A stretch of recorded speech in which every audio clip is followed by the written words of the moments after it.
Part 58. Infinite Script Killing. Author, Guo Shuigan Xiao. Chapter 595. The fat man shouted, turned around and ran away. Bill, please. Su Tong casually put down $100 bill and followed the fat man out. Hey, the noodles are already in the pot, why don't you pack them up? The landlady chased her out of the kitchen without forgetting to shout, but when she saw that the two of them had disappeared, they were gone. Whizzing. Through the narrow gap in the wall, two black shadows flashed past. It was so fast that you couldn't even see what was flying by. Fortunately, demolition has begun in this area, and the residents have moved out long ago. There are not even cameras on the street. Otherwise, if this scene was captured by surveillance cameras, I don't know how much trouble it would cause. Li Bo was very fast. He quickly shuttled through the abandoned buildings with a smoothness and agility that was completely inconsistent with his body shape. Only when Li Bo looked back did he realize that Su Tong was right behind him, staring at him with a cold face. Why are you running? I won't hit you. Then you have to be able to beat me. Seeing that Su Tong was faster than himself, Li Bo was startled, turned around suddenly, and punched Su Tong head on. Li Bo's seemingly slow fist underwent a strange change the moment it was struck out. The fist quickly grew in size and was covered with a layer of metal texture, like a heavy hammer hitting it. After all, he is also a player who has experienced the script world many times. Although his strength is not strong, he is not average either. Unfortunately, Su Tong in front of him was like his nemesis. Seeing the fist coming, Su Tong didn't even want to dodge, he raised his hand and slapped it with a mountain palm. The gentle palm struck the steel-like iron fist in front of him. The difference in shape could not change the disparity in strength. There was a sound of bang. Li Bo's fist felt numb at first, followed by a heart-wrenching tingling sensation that made him grimace in pain. Huge force surged down his arms, making his feet unsteady, and he hit the wall behind him hard. Buzz. Before Li Bo could stand up straight, a sword beam struck down, grazing Li Bo's cheek. Feeling the unstoppable sword energy, Li Bo stiffened and slowly turned his head. Hiss. I saw a neat cut on the cement wall behind me. Seeing this, Li Bo was dumbfounded. Although he was reckless, he was by no means stupid. If he had been chopped on his head this time, he would be dead now.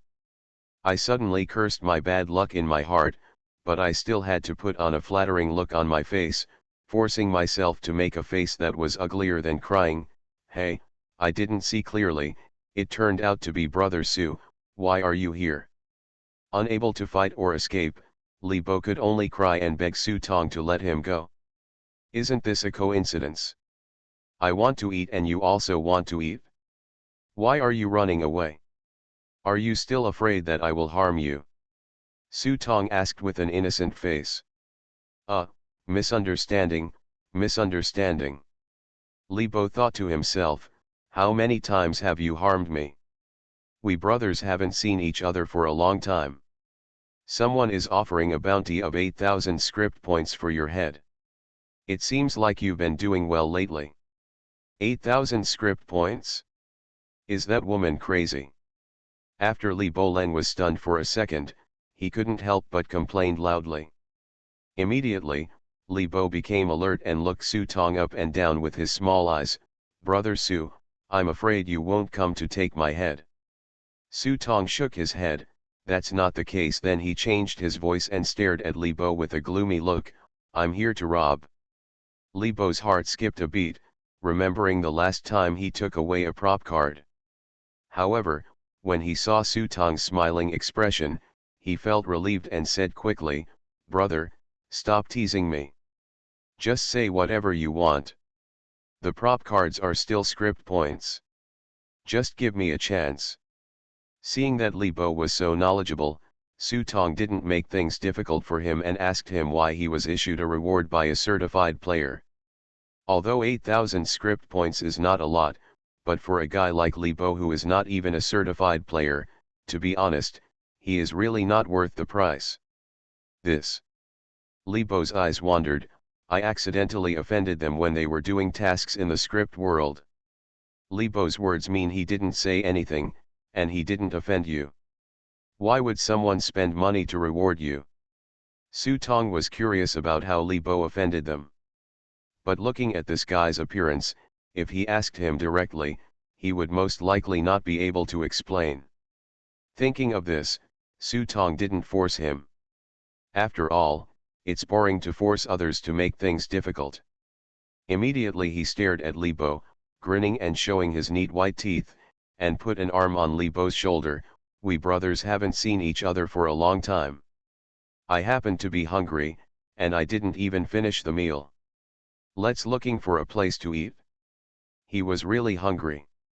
He wanted to try a bowl of sweet potato noodles just now, but he was interrupted by Li Bo's appearance before the noodles could even be served.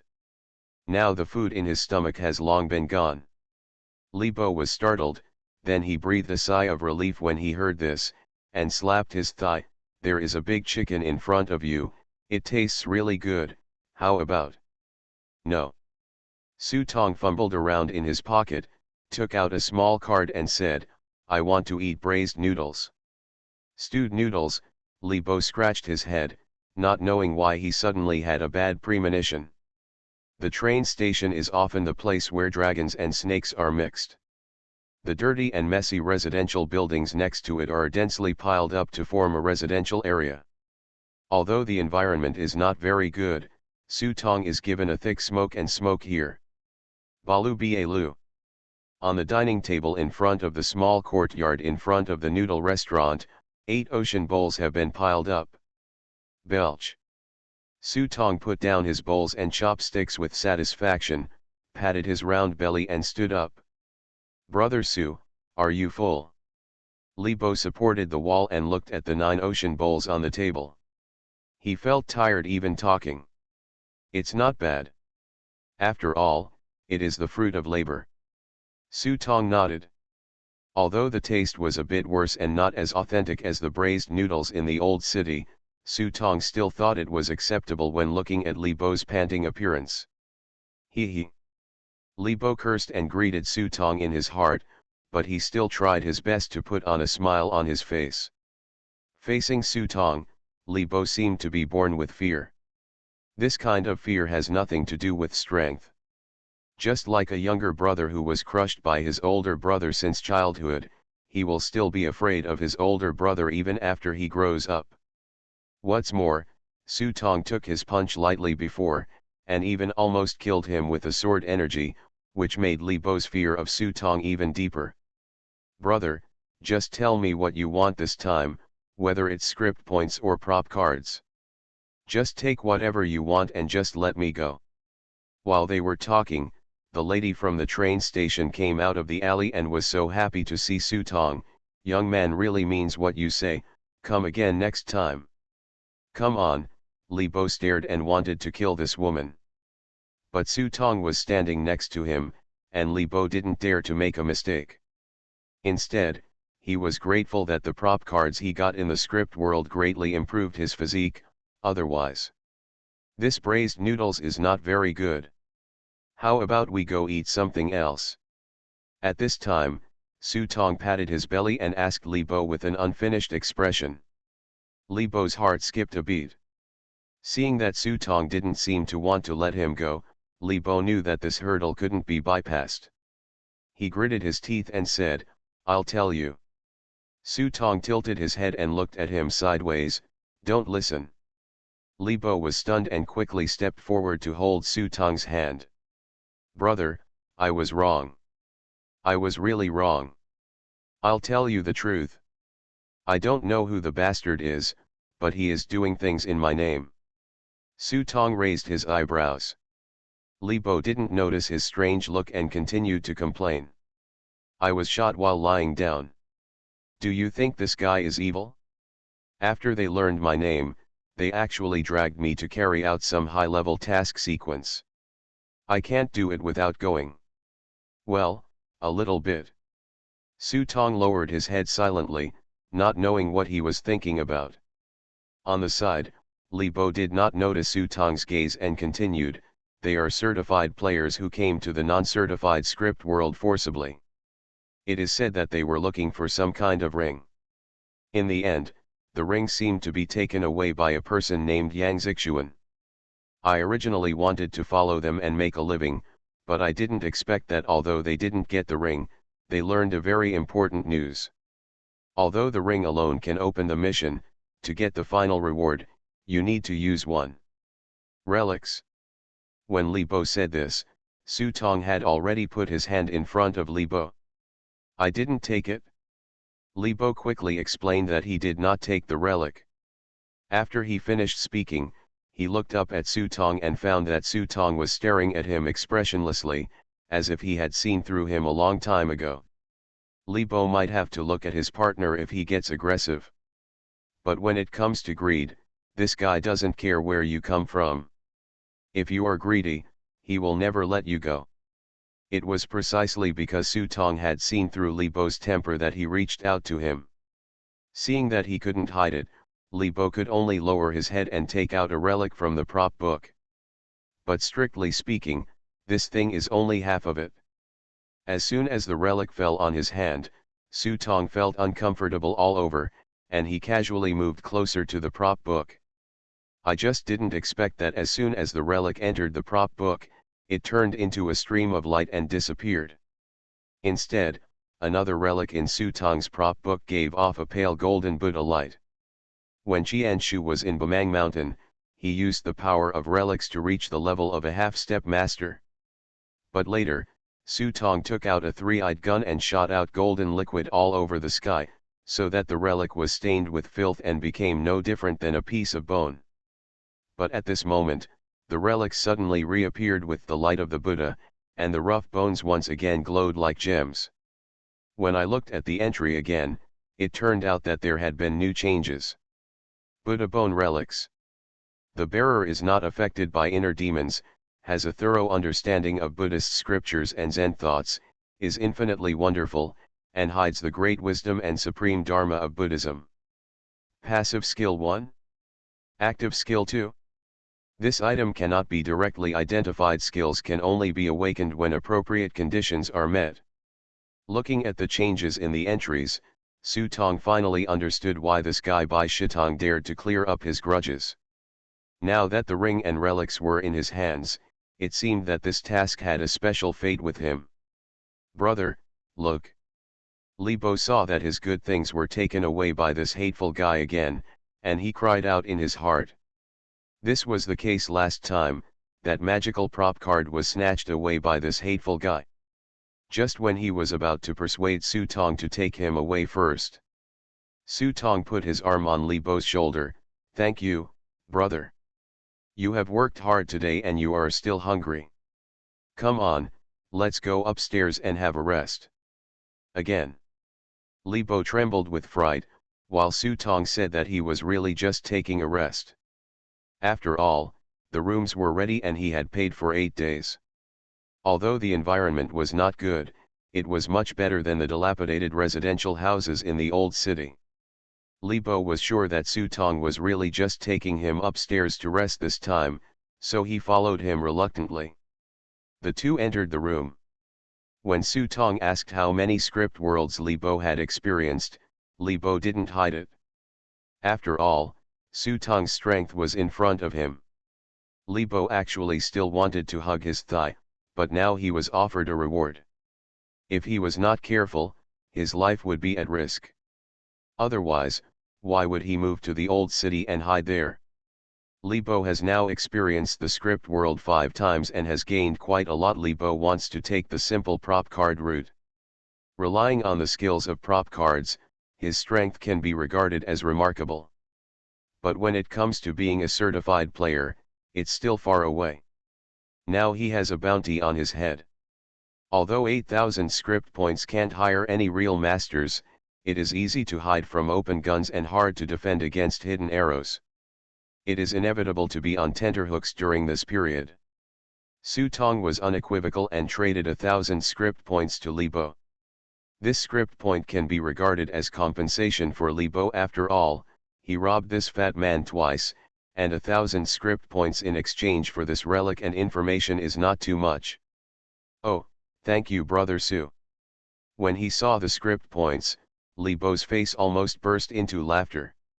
1,000 script points was a huge fortune for him, and his guard against Su Tong relaxed a lot. No, you can call me if you need anything later. Su Tong took out the business card Yang Zixuan gave him from the props book. Okay, okay. Li Bo nodded repeatedly and gave the money to his relatives. Whatever he said would come to him. The environment here is nice. I'm just full. Let's get a pedicure. You wait for me here.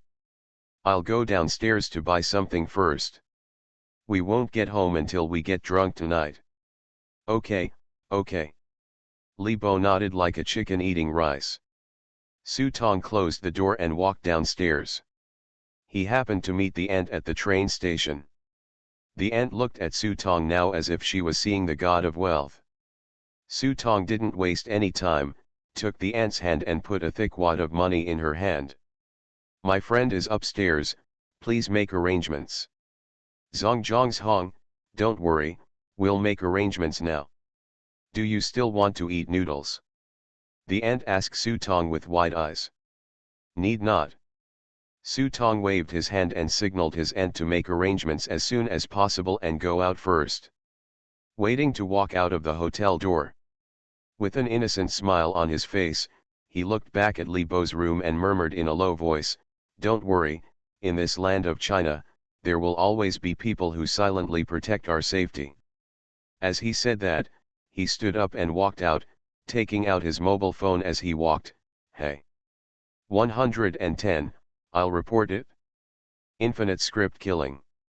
Author, Guo Shui Gan Xiao. Chapter 596. At noon today, after reports from enthusiastic citizens, the city's authorities successfully arrested a pornographic establishment hidden in a residential area, selling braised noodles as a cover, and arrested a person involved in illegal activities, named Li, at the scene. The news report in the waiting lounge was playing a local news broadcast. Hee, 15 days is almost enough time for you to catch your breath. Looking at the familiar figure in the news, Su Tong felt that Li Bo should be able to understand his good intentions. After all, there is no place safer than a detention center in reality. Not to mention that it is difficult for ordinary people to enter and there are cameras everywhere. It is estimated that no player would take such a risk for 8,000 script points. Once there is any big news, this little script reward is not enough punishment from the script world. I hope that the next time I see him, this guy's strength can be improved a bit. If you are still short of people in your team by then, you might as well pull him into your team. Ding dong, ticket check-in for flight M19 has started. Passengers, please bring your belongings to the boarding gate for check-in. Su Tong stretched, stood up from the chair, walked towards the ticket gate, completed the ticket check, and got on the plane. When the plane took off, he looked at the distant land of God's capital below. But I don't know why, but I always have a premonition that I will return to this place soon. Oh, I miss you so much. Outside Chengdu Shuangliu Airport, Gao Zhou stepped forward and gave Su Tong a big hug. In fact, they were originally scheduled to meet in western Hunan, but after Gao Zhou settled Yang Zixuan's family, he went straight to Chengdu. This is convenient for both of them. The most important thing is that when Mei Du heard that the two of them were coming, he had already arranged the hotel for them.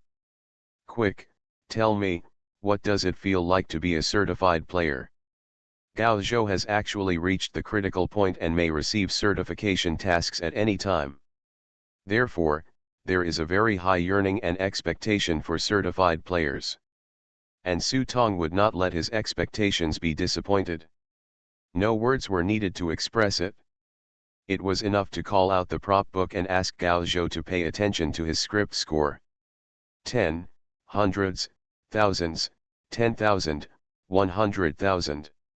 Looking at the scraps above, not only did Gao Zhou's pupils shrink, but his breathing suddenly became rapid. 100,000 script points?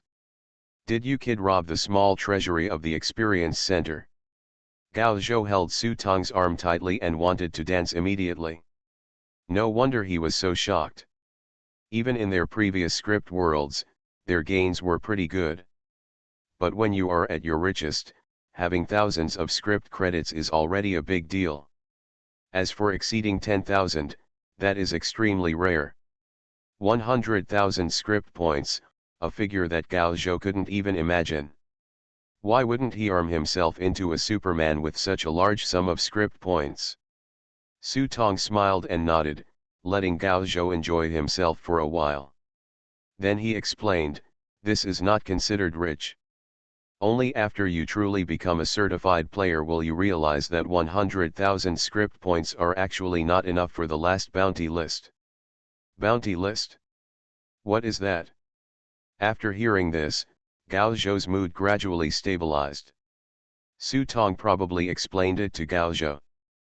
But it has to be said that there is definitely a huge gap between certified players and ordinary players, not just in terms of strength. Treatment, privileges, resources, almost all aspects are far away from ordinary players. For example, there are hot springs like Fugui Hot Spring that can increase physical fitness, as well as places like training grounds and casinos. These are just the tip of the iceberg. Any one of the resources in the high-end exhibition area is enough to make ordinary players below stare with red eyes. It seems that only players who have achieved certification can be called players. Before that, it was not the players playing the script, but more like the script playing the game. Gao Zhou almost cried out loud when he heard this. No wonder Yang Zixuan had to go all out to become a certified player. So that's what happened. When Yang Zixuan was mentioned, Su Tong couldn't help but sigh. It can only be said that he was too impatient. The two of them walked out while talking. When they walked out of the airport, a black van stopped at the pickup intersection. Hey! This way! I saw the car window swaying down, and a head stuck out and shouted to the two of them. It was Meidu, whom I hadn't seen for a long time. After getting into the car, Gao Zhou looked back and found that there was a coffin pulled behind him. I'll go, hers.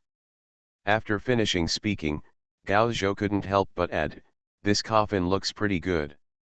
Hey, I have something to do at home today, so I drove the car out.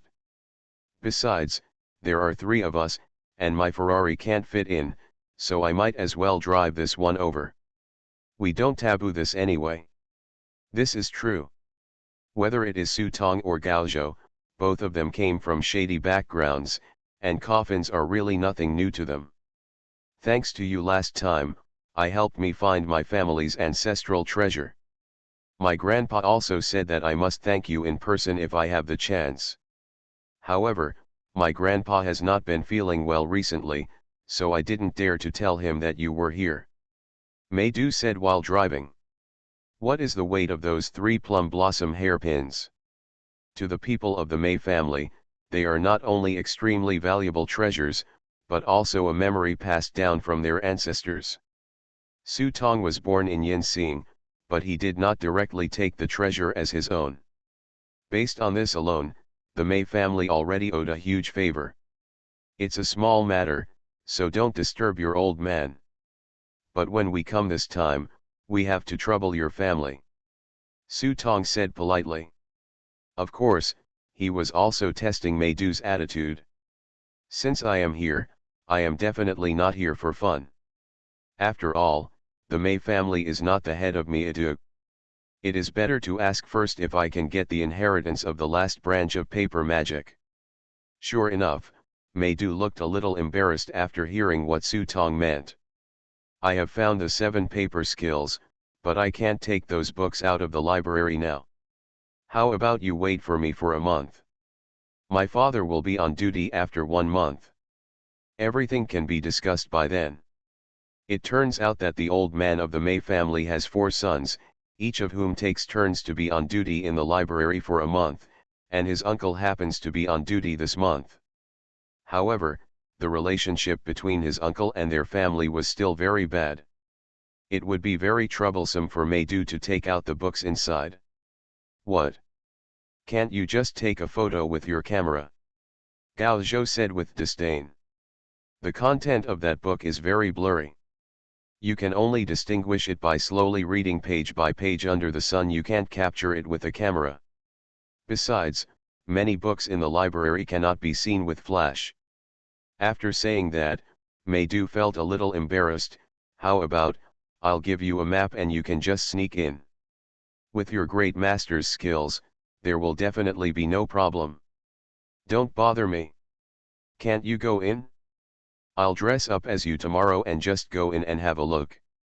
Su Tong said. Prop cards like Jack's mask can be redeemed directly at the Script Killing Experience Center. They are very cheap and don't matter at all. Can this still happen? Maydu stared, but then he was relieved. After all, it's hard to say that a great master doesn't have some magical means. Maydu drove out of the city and headed straight to Laiyan village on the outskirts. Midway, Maydu paused and pointed to the Lindong funeral home not far away. That's my crematorium. The library is at the back, just past the crematorium. It seems like your business is pretty good. Gao Zhou poked his head out and saw a funeral procession outside the door. Su Tong opened his life eye and took a look at Kimin, and found that although the yin qi here was very heavy, it had a strange stance that sucked the yin qi into the ground. Moreover, there was a bagua mirror hanging at the door. Under the gaze of Minji and Kimin, the bagua mirror was like the Tianmen of Mount Tai, sealing off the entire crematorium. Looking further inside, Su Tong even saw a vague palace hanging over the crematorium. Is the decoration around this crematorium the work of your family? Out of curiosity, Su Tong asked Maydu. Hey, can you see it? Maydu looked at Su Tong with some surprise. My grandfather said that only those who have opened their eyes can see. Then he explained to Su Tong. There are 72 plum blossom trees around, all of which were moved from our family's ancestral land in Qingcheng Mountain. The bagua mirror above was personally consecrated by Taoist master Kongxiu of Qingcheng Mountain and hung on it, a total of 33 mirrors. The two form the Tiangang Earth Evil technique, which suppresses the yin qi of the crematorium and prevents some evil spirits from entering. As for the fact that there is a temple of the King of Hell enshrined inside, it is guaranteed to be foolproof. No wonder, I feel uncomfortable now. That's what happened. Gao Zhou stretched out his hands to scratch his body. He didn't feel it just now. Now that he has been parked for a long time, he feels like there are small bugs crawling all over his body. It's not surprising that he looks normal now, but the corpse energy in his body is astonishing. Thanks to modern society, there are not so many Taoist masters. Otherwise, if everyone walks out on the street, the Taoist master will see them and behead them as monsters. Gao Zhou knew that this place was a trap for him, so he urged Maydu to leave quickly. Then he whispered to Su Tong, is there any trace of the old Taoist? Can you help me find a way to reverse the refining of life and death? Don't worry about this. He's in your body. Are you afraid that he won't be happy with it? Su Tong waved his hand to reassure Gao Zhou. Buzzing.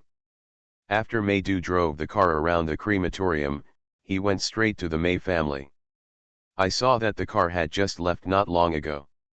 A woman pulled a little girl out of a side path.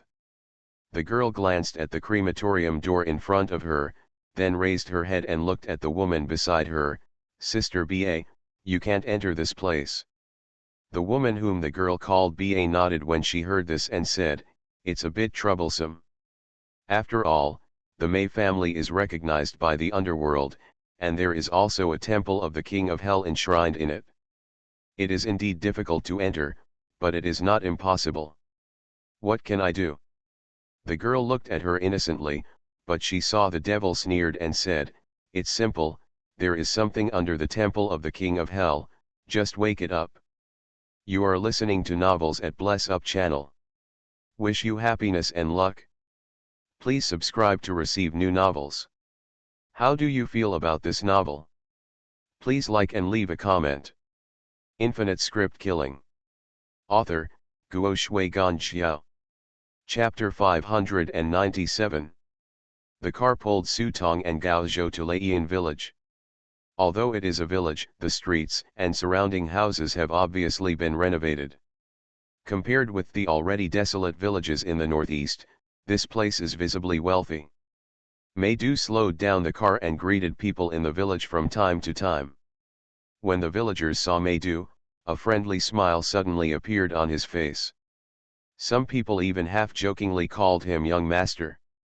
Meidu could only awkwardly explain to Su Tong and Gao Zhou. When our Mei family moved here from Qingcheng Mountain, food was a problem in the village. Later, my grandfather responded to the call and led the village to develop handicraft industry. Gradually, the people in the village became rich. Of course, I really don't have any skills, so I go to work at my crematorium. Although most people think it is unlucky, it is still a good job. There is no need to explain. If you are poor, you can benefit yourself. If you are powerful, you can help the world. Gao Zhou understood this very well. If the fortunes of the two generations of the Gao family had not been so bumpy that they had little accumulation, they might have followed the transformation of the times like the Mei family. This is not about retreating, but following the trend. As for those who refuse to keep up with the times, please look at Bamang Mountain from a distance. The Mei family's house is at one end of the village. It is surrounded by a thick high wall. Even the door is very small. If you don't pay attention to the length of the wall and just look at the door of the house, people passing by may not be able to see it. You will notice that there is such a big house here. There are a few old plum trees at the door. I don't know how old they are. They have thick branches and luxuriant leaves. It is the flower blooming season now, and the fragrance of plum trees is refreshing. Su Tong walked to the door and suddenly felt a slight tremor on the top of his head. Ding ding ding ding ding. When I looked up, I saw a red cinnabar gourd hanging in front of the door. On the gourd hung 7 copper coins and a bell, which was jingling at the moment.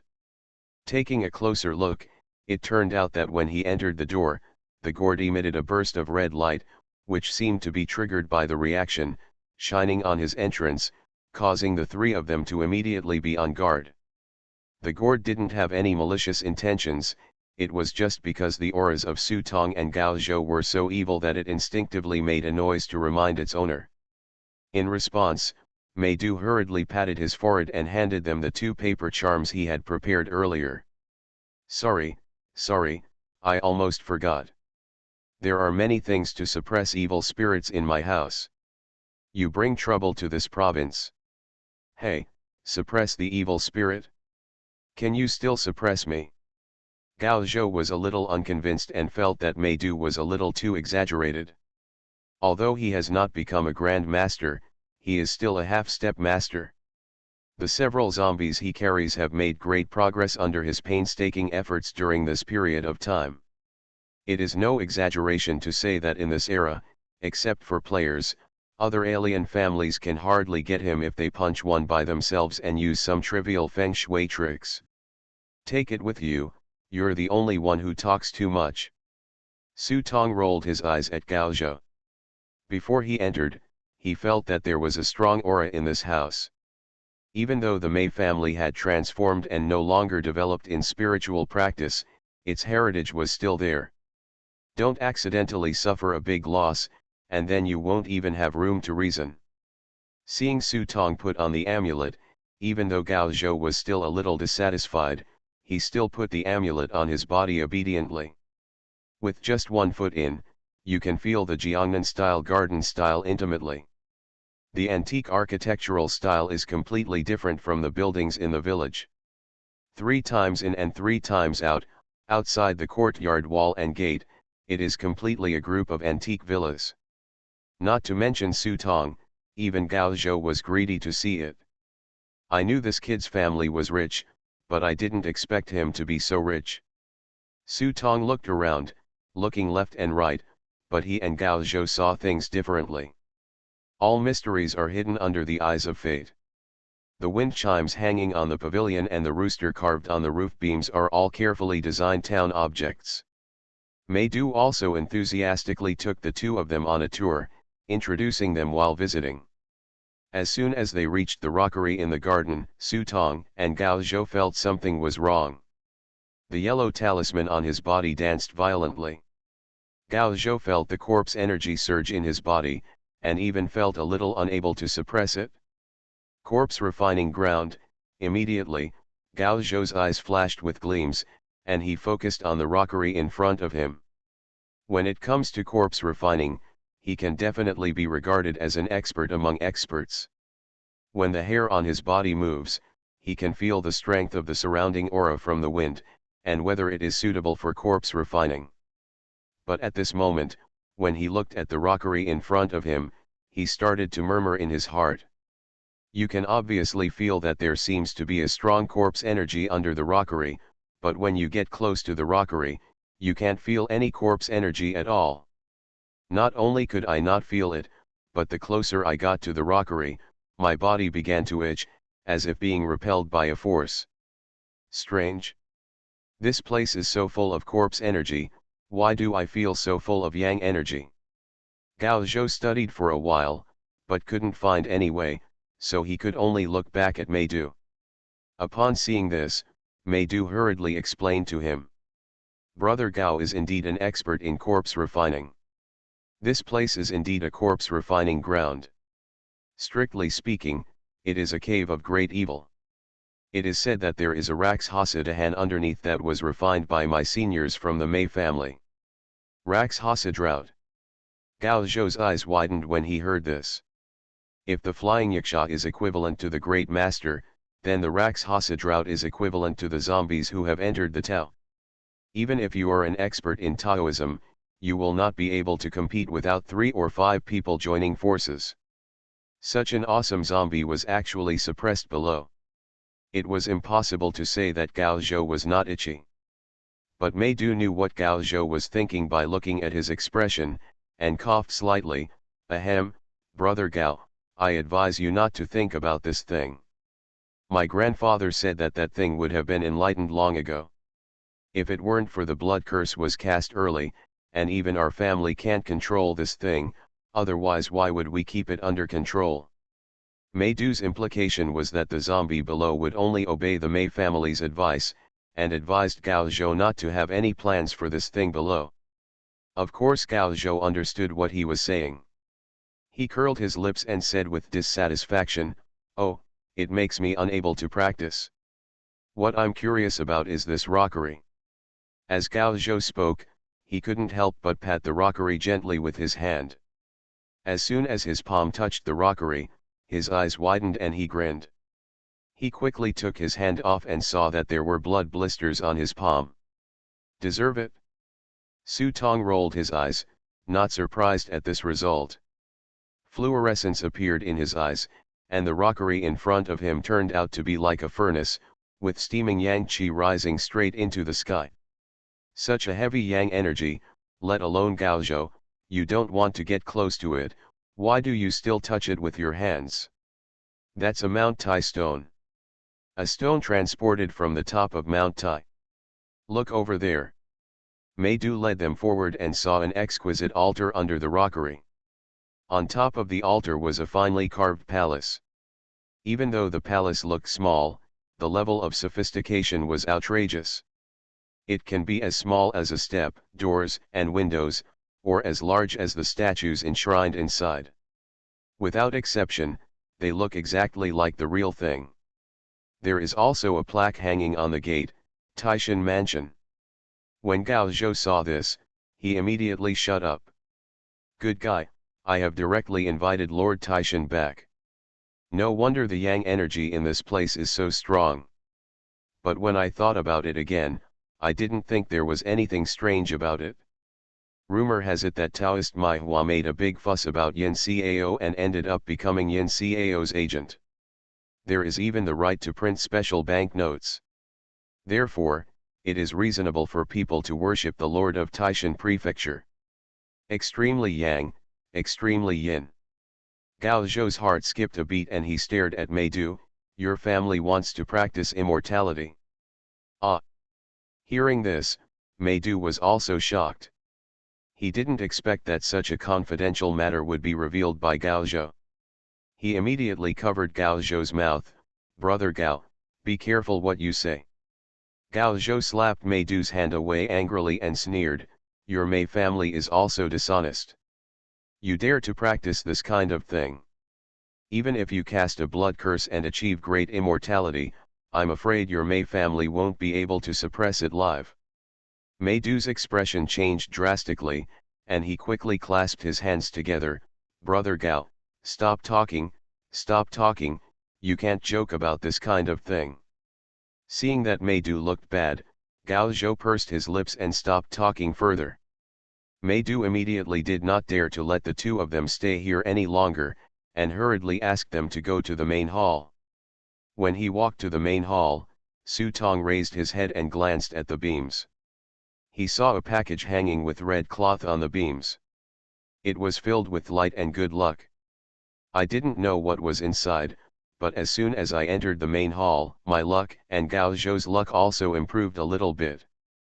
After walking around, Su Tong couldn't help but sigh, he has a profound background. When it comes to money, although they don't have it, the script can be directly exchanged for wealth, or even directly exchanged for gold. But no amount of money can buy the heritage passed down by generations of people. At this point, looking at the entire 9 schools, there are probably only a few that can really achieve this. Come this way. Meidu led the two of them into the incense hall nearby, where a painting was enshrined. This is Taoist Mai Hua. Gao Zhou looked up at the shadow sitting under the plum tree on the scroll. He wanted to take a closer look, but found that he could not clearly see the Taoist's face in the painting. Su Tong felt a wave of turmoil in his heart. With the help of Minji and Kimin, he saw the figure in the painting seemed to be alive, holding a stove and playing chess with an ethereal expression. The water in the Mei family is not ordinary deep. There is a Zun Taishan stone in front of you, and you are going to do something about immortality. And the scroll enshrined at the back is even more remarkable. It is said that immortals have no appearance, and the immortals on many murals often have several sloppy shapes. It is said that when the immortals became immortals, they lost their mortal bodies and ascended to heaven without their original appearance. Therefore, only the shape of the immortals at the moment of becoming immortals is preserved for the world to worship.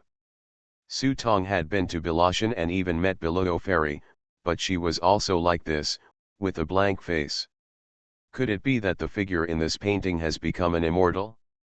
Su Tong looked fascinated. At this time, the figure in the painting suddenly paused. Although it was only for a moment, Su Tong was shocked and immediately lowered his head. He felt the figure in the painting looking towards him. Even if it was just a quick glance, Su Tong could not help but feel chilled in his heart, as if he had been stripped naked and looked at everything. You too, please burn incense. Fortunately, at this time, Meidu gave the two people long incense. Although he is the ancestor of another family, Taoist Mai Hua's status is extraordinary among the 9 sects. The 7 paper skills, the Gao family's corpse exorcism, etc., all came from Mai Hua Manor. Even if Mai Hua Taoist was not the original creator, he was definitely the opener. Just like the Quanzhen sect was founded by Wang Chongyang, it was also brought to its peak by Qiu Chuji and thus flourished. If we really count, I am afraid that even if Master Shuigui comes, I will still offer incense to the Plum Blossom Taoist. Presenting incense and candles, this visit to Mei's house is a true visit. I'll take you to the guest room to rest first, and then get ready. Let's go to the library tonight. Meidu knew the purpose of Su Tong's visit to him, so of course he would be particularly concerned about this matter. Do you live here? Gao Zhou actually didn't like this place very much. Like Su Tong, he had too much corpse energy and felt uncomfortable here. Meidu obviously expected this. No, it's not comfortable to live here. Don't tell me about you. Sometimes I don't want to live at home. There are too many rules. Maydu shook his head and led the two of them back. When they reached the back door, they opened it and saw a street. Directly opposite the door was an independent small courtyard. There is a small road across the small courtyard from May's house, almost directly connected to the front door and the back door. This is the place where their family specializes in receiving strangers from the world. Two separate two-story buildings, hotel-style living items, and an additional kitchen, everything is perfect. Even if guests want to go out alone, it doesn't matter. They can walk along the street to the entrance of the village. Maydu took the two of them to the room, put down the door key, and then went back to prepare the clothes he usually wears to bring over to facilitate Su Tong's movements at night. "Boss, you said that in such a big May family, we came in like this and didn't even see a single expert." Lying on the bed, Gao Zhou couldn't help but complain. Although the May family has completely transformed, but it can be seen from Maydu's strength that at least the May family has not lost all their housekeeping skills. They walked in but saw no one at home, not even a gardener. To be honest, Gao Zhou was particularly unhappy about this. Even though the May family is their sect, one of them is a Grand Master and the other is a half-step master. When they officially came to visit, they didn't even get a reception. So from the moment I walked in, I couldn't help but feel weird. "Hey, you're still putting on airs. We are here to ask for help, not guests. This is more convenient. If you feel uncomfortable, I will complete the paper craftsman's book tonight and we will go to the progress meeting tomorrow. It's just right, too. It's time to apply to build a team." Su Tong was lying on the chair, but he couldn't help but think of the painting by Taoist Plum Blossom just now. Are the shadows in that painting really immortals? If that is really the case, the May family is so terrifying. If it were replaced by those sects that have been passed down for thousands of years, even in this era, how terrifying would their background be? It seems that although the real world is not as bizarre as the script world, it is not as simple as people see it. Su Tong was thinking, if this is the case, should he also go to the Quanzhen sect? After all, he is considered to be half a Quanzhen disciple. Bang! Bang bang! There was a sudden knock on the door. The sound was so sudden that both Gao Zhou and Su Tong were stunned. Their eyes met, and their eyes gradually became wary. With the strength of the two of them, ordinary people would have noticed it before they walked through the door. How come they only heard the knock on the door at this time? Su Tong walked to the door calmly. "Who is it?" "I called someone, but no one answered." Instead, the knocking on the door continued. Bang bang bang. Seeing this, Su Tong looked out through the peephole and found that there was no one outside. He gently opened the door and Gao Zhou's eyes were as wide as a bell. It turned out that there was really no one. No one. Gao Zhou came over and was about to walk out when he was pulled back by Su Tong. Su Tong pointed at his feet. "The person who came is not a human." Gao Zhou lowered his head and looked down, and suddenly felt a cool air rising from the soles of his feet. He saw an embroidered shoe with a mandarin duck embroidered on it in front of the door. "Sorry, this is the first update today. It's a bit laggy. This transition is not easy to write. I will delete a large part of it. I will try to sort out my thoughts tomorrow and make up for everyone." Infinite Script Killing. Author, Guo Shui Gan Xiao. Chapter 598. Seeing the shoes, Su Tongxin recognized them at a glance. These shoes were the embroidered shoes of his mistress. Why is she here? In confusion, the embroidered shoes in front of him moved on their own. The uppers stood up from the ground, and then like a dexterous mouse, they got directly into Su Tong's arms. Looking at the shoes that were messing around in his arms, Su Tong quickly grabbed his waistband and shouted strangely, "Hey, hey, hey, master, this is not fun, my master knows, and I can't explain it coming."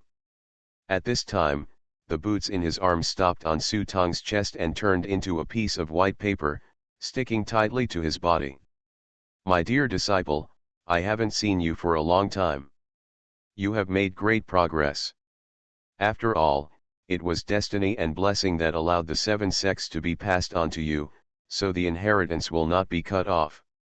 The master's wife's voice came to my ears. It was delicate, with a somewhat lazy and teasing tone, which made my whole body feel numb. Su Tong glanced at Gao Zhou beside him and found that only he could hear the voice, so he did not struggle, pulled Gao Zhou into the room, closed the door, then lay on the bed, closed his eyes, and tentatively responded in his mind. Master's wife? Is this you? My dear disciple, Master Xiangzi's wife left in such a hurry last time that she didn't even have time to chat with you. The voice came again. Yes, Master's wife left just as she said last time. My disciple also wanted to ask Master's wife for advice. It's just that it's not convenient today. Master's wife should come back another day. As Su Tong spoke, he planned to take out the piece of paper with the embroidered shoes in his arms and throw it into the toilet trash can. Seeing this, the lady hurriedly said, "Don't worry, my master's wife knows that you must be here for paper skills, but I'm afraid you can't understand the old books of so many years. Take your master's wife with you and let your master's wife teach you. Thank you, master. My master has missed you a lot during this time. Why don't I invite you to reunite with my master? My master is here, so it's time for you to serve him tea." Su Tong continued to ask tentatively in a low voice. He knew in his heart that this old woman was definitely not holding back anything good. She showed up last time in Xiangzi and this time at Mei's house. God knows what this woman is doing. You brat, don't use your master to pressure me. I will protect your master for the rest of my life. I have fulfilled my agreement long ago. Your master can't control me now.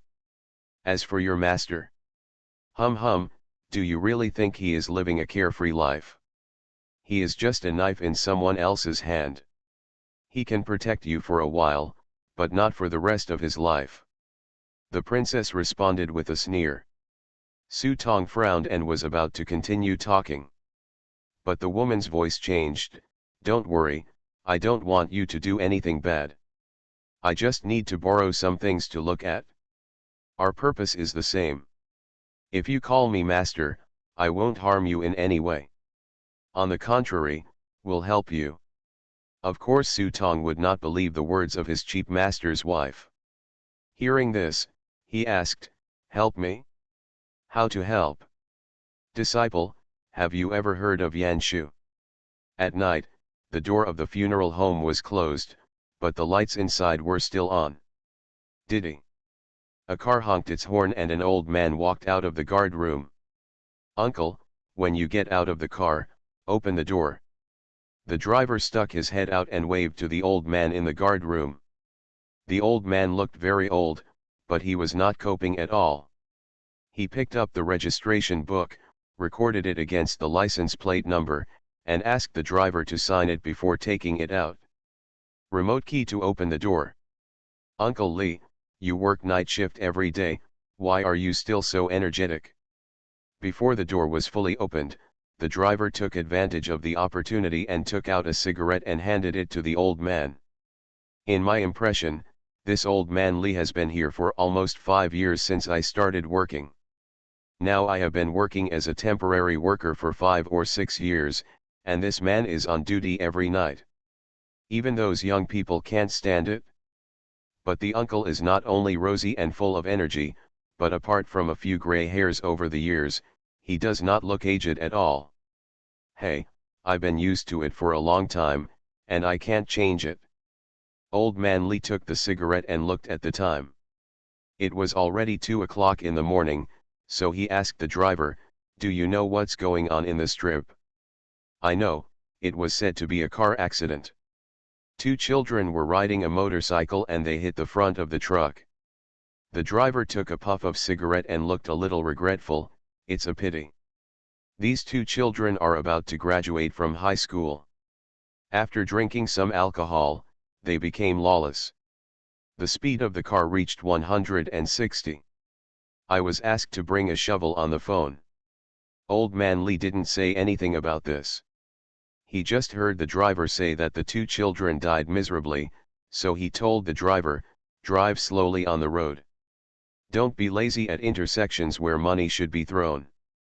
People who are familiar with Old Man Lee think that Old Man Lee is fine, but too superstitious. Nowadays, environmental and sanitation inspections are strict. If you are caught, you will be criticized, educated, fined, and deducted. However, the driver still responded and patted the black plastic bag on the passenger seat, which contained a large pocket full of toll money. These guide coins look the same as those made by Sutong, but the paper material is better than Sutong's. The white paper coins are also hot stamped with snowflake-like patterns. Although those gods and ghosts are all feudal superstition. But working in a crematorium, even if you are an atheist, you will slowly start to believe these things over time. As the old saying goes, if you often walk by the river, your shoes will not get wet. To say that in a place like this, I haven't encountered anything strange is to say it's weird. Therefore, the driver still kept the old man's instructions firmly in mind. Seeing that the driver was prepared, the old man stopped talking nonsense and stepped back. As soon as the driver stepped on the accelerator, the car disappeared into the night. Just when he wanted to close the door, the old man suddenly raised his eyebrows and looked outside. The black van that had just left turned back. When the car approached, the old man glanced at the license plate and determined that this was not the car that had just left. "General Lee, it's me."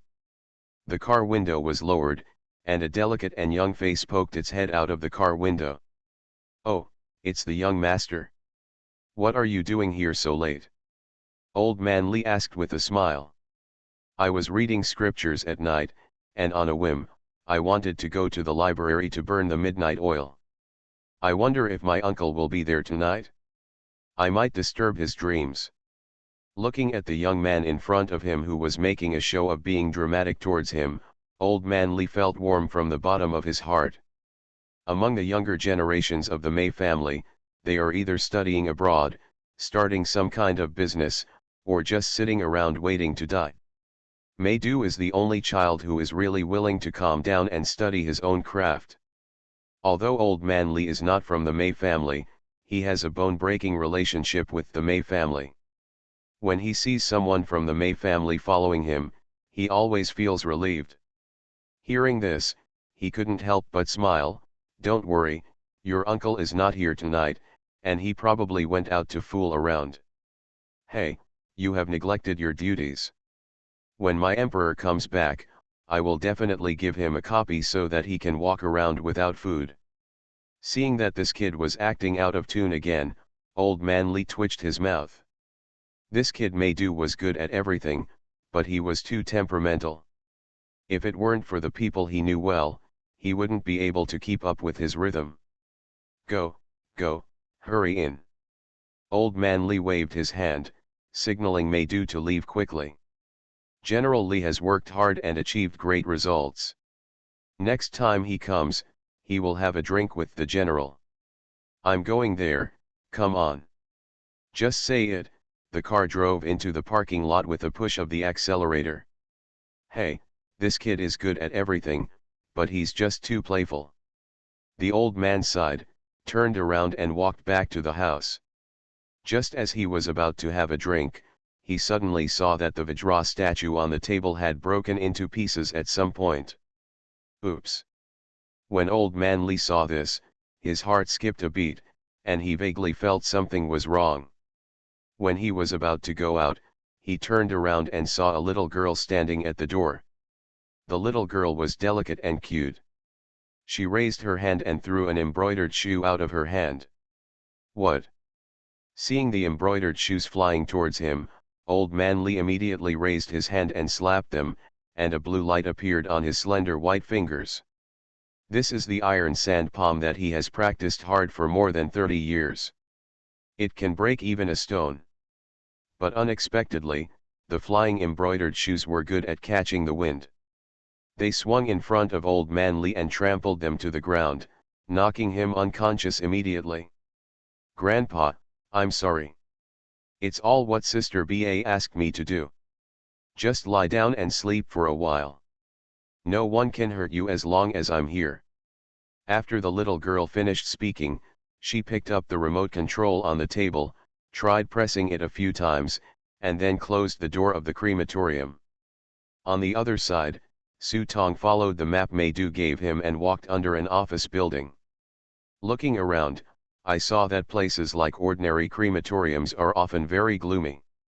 Even in summer, the temperature here will be much lower than in the city. But in the Mei family crematorium, although Su Tong could see the yin qi permeating the surroundings with the help of his life ikumen, the yin qi was very thin and would not have any impact even on ordinary people. It probably had something to do with the plum trees they saw during the day. "Don't look at it, the Mei family has set up a dragnet here. If you don't have the yellow talisman that Meidu gave you, when you come here now, the energy in your body will start to be restless. If the magic weapon here is triggered, your master can't save you even if he comes." The voice of my master's wife, the witch, came to my mind. Su Tong looked at his chest when he heard this, but didn't say anything. He really wanted to see what his cheap wife wanted to do. Take out the prepared key, open the door, and according to Meidu, walk to the third room on the left-hand side of the second floor. The door to the room was a thick metal door. Su Tong tried to knock lightly with his fingers, only to hear two muffled sounds of bang. The iron door was solid and at least 20 centimeters thick. If I don't use the pure yang sword, it might be a little difficult to break open this door. As for tearing down the wall to get in, that's even more unfeasible. The seemingly inconspicuous room is actually entirely embedded in the building with metal. When Meidu talked about this place, he repeatedly reminded himself not to use violence. This building seemed ordinary, but in fact it was a special trap. The building has 4 floors. Except for the first floor, which is empty, the third and fourth floors of the building are all covered with lime and cinnabar. On the roof are 2 huge water tanks. Although the building is very strong, if someone tries to open the door violently, the mechanism will be triggered, and the entire building will collapse in an instant, burying all the people underneath. This design is extremely insidious. Once triggered, almost no one can crawl out alive. Su Tong took out the key, entered the password, and the door slowly opened. I saw the faint fluorescent light in front of me gradually lighting up the room. In a room the size of a football field, rows of neat bookshelves squeeze the space into an extremely crowded space. Looking around, it feels like you are in a maze of books. From ancient books to newly rebound editions, almost all the books from the entire eccentric world are collected here. Su Tong casually took out a book from it and could recognize the 3 words Golden Sorju written on the cover. When he opened it, it turned out to be a practice book specially prepared for executioners. Su Tong put down the book, looked at the serial number on the bookshelf, and moved forward step by step to find the past. There are so many books here. The 3 religions, the 9 streams, the 5 flowers, the 8 gates, and the 4 yin elements. Su Tong glanced at the cover and knew that giving these things to those alien families would probably be enough to drive them crazy. These are the origins of their ancestral magic. Ever since Master Shuigui killed everyone in Buman Mountain and dragged the old people from the old era to die together, the inheritance of these strange families has been completely cut off. Even if there is genius in the family, there is nothing they can do. If the originals of these strange techniques were spread out, I'm afraid how many troubles would arise. No wonder they were kept so tightly. That's it? At this time, Su Tong stopped and looked sideways at the third row. He reached out and touched it, and a dim ancient book appeared in his hand. Paper Spiritual Sutra. Looking at the writing on it, the charm in Su Tong's eyes gradually became hot. Infinite Script Killing. Author, Guo Shui Gan Xiao. Chapter 599. Paper Spiritual Sutra. Rumor has it that the Kaipingman paper technique came from. Special conditions are required for identification. Seeing that the entries in the prop book were full of question marks, Su Tong could only take out the book. If this book wanted to become a prop card, it needed to be authenticated. However, the above also required special conditions, which made Su Tong very embarrassed for a while. He vaguely guessed that this condition would probably require the consent of the Mei family. This thing is the only copy written by Taoist Mai Hua himself. Even because of his friendship with Mei Du and the fact that he helped them find the lost artifact of the Mei family would most likely be willing to copy a copy to him. It's definitely not possible to have a single copy. Since I can't take it away, I might as well watch it here. Isn't there just a ready-made translator here to guide me? Ahem, master, what does it mean? Turn it over slowly, let me see it first. The white paper in his arms twisted a few times and turned into embroidered shoes again. Su Tong followed the words of his wife, the master, and slowly read the pages page by page. In addition to the words, there were also some specially drawn paper symbols. Some of them Su Tong could understand, and some of them could not. Looking at the back, a picture suddenly made his eyes jump slightly. There is actually a template picture of a money model. This picture is exactly the template pattern for printing money molds. It depicts the complex textures on the money mold in detail, and some places are specially annotated. Su Tong patiently compared it with the money mold in his hand, and found that the damaged hole in his hand happened to be the most complicated part of the money mold. The place. The content indeed confirmed part of his conjectures. To carve such a money mold, you really need a master-level carpenter to make it. If you are not a great master, even if you have superb skills and forcibly carve it out, you will lose its charm and your lifespan will be shortened as a result. The content on the next page is what is needed to print the money mold. Su Tong remembered every word in his mind, for fear of missing something. There is not much content in this book. After Su Tong read page after page, he heard the voice of his master's wife, Banv, saying, "So that's it, it's really the same thing that never changes." Su Tong listened carefully with his ears raised, and quickly acted like a curious baby and asked, "What do you mean?" The girl did not answer directly, but instead teased Su Tong, "When your master was alive, he asked you to study more. It seems that you still don't understand this. Forget it, I'll pay you back some of the karma. Do you still remember the Yanshu I told you about? Is it the magical spell you mentioned today?" He continued to act stupid. It turns out that the reason why Su Tong was willing to bring the girl in was, on the one hand, to see what the girl wanted to do, and on the other hand, because the girl taught Su Tong a formula. According to B.A. Nu, in ancient times, magic was the mainstream. In the original writing, the word shu was very complicated. But if you make a comparison, you will find that regardless of Buddhism, Taoism, evil, and demons, all talismans almost have the same context as the original word shu. It is precisely because of this that there is a saying that the context of the Great Road is displayed in the form of magic. Later, during the spring and autumn period and the Warring States period, hundreds of schools of thought emerged, but Laozi and Li Er demonstrated the existence of Tao to the world in a more profound way.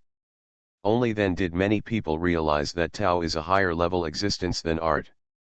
Gradually, people excluded art from the mainstream, and even called it a low-end trick, and finally fell into the lower realm.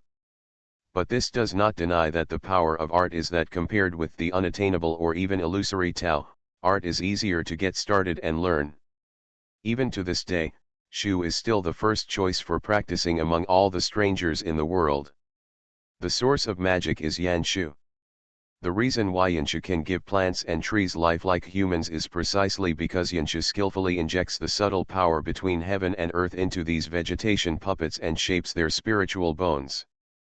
To put it bluntly, it means using the power of heaven and earth to make plants and trees become spirits. This is the source of the spell, and it is also why the spells written on the so-called talismans all look like the outline of the spell. Although the contents in this book are all paper skills, there is one article that is a real Yanshu, and it is the most important ability in Yanshu, searching for spirits and bones. So, the reason why Taoist Mai Hua continuously develops all kinds of strange spells is because of this Yanshu. Su Tong was shocked. Now he finally understands why he used the massive incense merits and cooperated with Plum Blossom Yeshu and Minji and Kimin to calculate, but in the end he saw the box of Thousand Machine God and told him that this thing was very important to him. I'm afraid it's because of the Yanshu hidden in Qian Jishan. But Ban didn't know that she had already mastered part of Yanshu, and she had also taught herself the basic Yanshu formulas. That's right.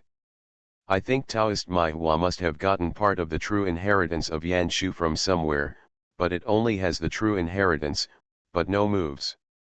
That's why he searched for different techniques from all over the world and combined them to start over. Ba Nu was actually not very familiar with Taoist Mai Hua, and later Deata heard about some of Taoist Mai Hua's deeds. At first, she was also puzzled as to how Taoist Mai Hua rose up out of thin air. Everything is answered now. You combine the formula I taught you today, start reading along the fourth line of the third page, and slowly understand it, you will naturally understand the mystery. Plum Blossom Taoist hid Yanshu in the middle paragraph. Many people cannot understand the meaning at all. They only feel that they are not enlightened enough and cannot comprehend the truth, so they can only learn it by following the example of a cat and a tiger. But the goddess is a deity from ancient times. She can see the little tricks of the Mai Hua Taoist at a glance. She also guided Su Tong to reason backwards and single out the most precious piece of Yanshu. Su Tong tried to understand the meaning of that passage according to the way of the slave girl. As I read it, I couldn't help but compare the spirit enchanting techniques in Paper Craftsman's book and the spirit destroying techniques in Yanshu. Gradually a light seemed to be lit in his mind. His thoughts became clearer and clearer, and countless threads seemed to light up in his mind. Starlight flickered in the depths of his eyes, quickly gathering together, and a word Shu appeared in Su Tong's eyes. Then the character evolved from simple script to traditional Chinese, regular script, cursive script, official script, and the character structure became more and more complex, and finally stopped at seal script. A word Shu with a beautiful shape and full of peculiar charm in its strokes appeared in the depths of his eyes. Suddenly, Su Tong felt an extremely strange feeling in his heart, as if everything around him had an invisible texture. It's a pity that the person who is attached to Su Tong's body is not the real body, and she can't feel the strange changes in Su Tong's body at this moment. Otherwise, I don't know how I would feel when I see Su Tong actually having an epiphany, the true core of Yanshu. I don't know how long it took, but the lady finally lost her patience and urged, "Do you understand it? If you don't understand it, just write down the words first, and then you can slowly understand it when you go back." Su Tong calmed down, suppressed his inner excitement, and put it back on the bookshelf. This thing no longer means much to me. After understanding the origin of Yanshu and combining it with his paper craftsman's book, it was only a matter of time before he could complete the paper skills. More importantly, the emergence of Yanshu allowed Su Tong to finally find a new direction for the future. After all, it doesn't matter if you are good at swordsmanship or practicing Shankao. These can only be called means, they do not truly belong to oneself. Without the Chunyang sword, the master, and the prop cards, after the script is divided, these methods will gradually become far away from me. If you want to become stronger and truly become a powerful player, Yanshu is what you need most in the future, and it is also something that belongs entirely to you. Of course, Su Tong will not expose this trump card easily before he has completely mastered Yanshu. What's next? What are you going to do? Su Tong put down his books and walked out. As he walked, he asked his wife what she wanted to do. It's very simple. there is a stone tablet inlaid on the chimney of the crematorium, with a picture of reincarnation carved on it. Just take it off. The diagram of reincarnation? What is that? Is it a treasure? Su Tong walked very slowly, and in the time it took to speak, he had just reached the door. It is a picture of reincarnation carved by Feng Zilu, a master of Manchu sculpture. It was placed on the chimney of the incinerator and absorbed the corpse smoke of countless corpses. Now it has become a very scary artifact. Oh, so that's it? Su Tong nodded thoughtfully, turned around and walked out faster. The direction of the incinerator is easy to identify because it is a large chimney. In a few short steps, Su Tong's figure was like a black cat, jumping lightly and silently on the chimney. Sure enough, he saw the shiny black stone tablet on the chimney. He stretched out his hand and pushed hard on the stone tablet. Kaka kaka. I saw the stone tablet swaying slightly and then tilting immediately. Seeing the stone tablet slowly falling down in Su Tong's hands, a billowing haze suddenly rose under the entire crematorium, a cool breeze blew over, and the surrounding temperature instantly dropped by more than 10 degrees. Ha ha ha, what a good disciple, what a good disciple, you are really my lucky star. Sensing that the aura that could suppress him was gradually disappearing, the embroidered shoes in his arms immediately flew out of Su Tong's arms and twisted a few times in mid-air. A dazzling red light appeared on the shoes. The red light seemed to open a passage, and a figure silently shuttled through the space, crossing from a distance. Yes, how can I not do my best to serve my master's wife? Watching that snow-white slender foot step out of the red light and step on the embroidered shoes, Su Tong narrowed his eyes and saw that the hand that had never let go of the stone tablet suddenly pulled back. Click. The stone tablet was moved again and erected in its original position. You are listening to Novels at Bless Up channel. Wish you happiness and luck. Please subscribe to receive new novels. How do you feel about this novel? Please like and leave a comment. Infinite Script Killing. Author, Guo Shui Gan Xiao. Chapter 600. Note, in the first 2 chapters, I accidentally wrote as Kui, I got dizzy, and I have revised it. After the stone tablet was erected back to its original position, a bright red light suddenly appeared on the dark stone tablet. The red light flickered along the blurred carvings on the stone tablet, crocheting out the texture on it. A giant with a grimace, hands spread out, holding up reincarnation. In an instant, a foot of the slave girl who was supposed to be shuttled from the void had just landed on her shoe. A red light burst out from the stone tablet, and an overwhelming force struck directly at the slave girl. You brat, you really think I don't dare to kill you? The girl's expression suddenly changed, she shouted angrily, and sharp nails grew on her fingertips, grabbing at the void in front of her. Ka-ka-ka. For a moment, there was a sharp friction sound in the air, and cracks visible to the naked eye spread in the air like spider webs. Roar. The stone tablet on the chimney trembled, and the red light suddenly burst out. It turned into a red-haired ghost, raised his fist, and smashed it towards the master's wife, the slave girl. The huge fist shadow was majestic and irresistible.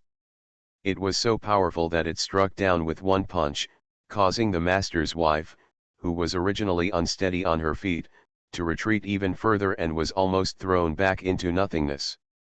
At the same time, Su Tong was keenly aware that many objects in the crematorium were disturbed, causing a chain reaction. Just listening to the sound of wind chimes on the wall, Su Tong unexpectedly saw the banyan tree in the corner of the courtyard.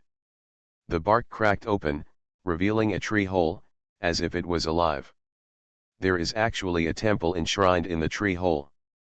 Inside this temple are not 3 pure Buddhas, heavenly emperors, and 4 emperors, but an evil ghost with a red body, 2 horns on his head, and a mace in his hand. The evil ghost was awakened and let out a sharp, strange laugh. He swung his mace and hit the master's wife on the back of her head.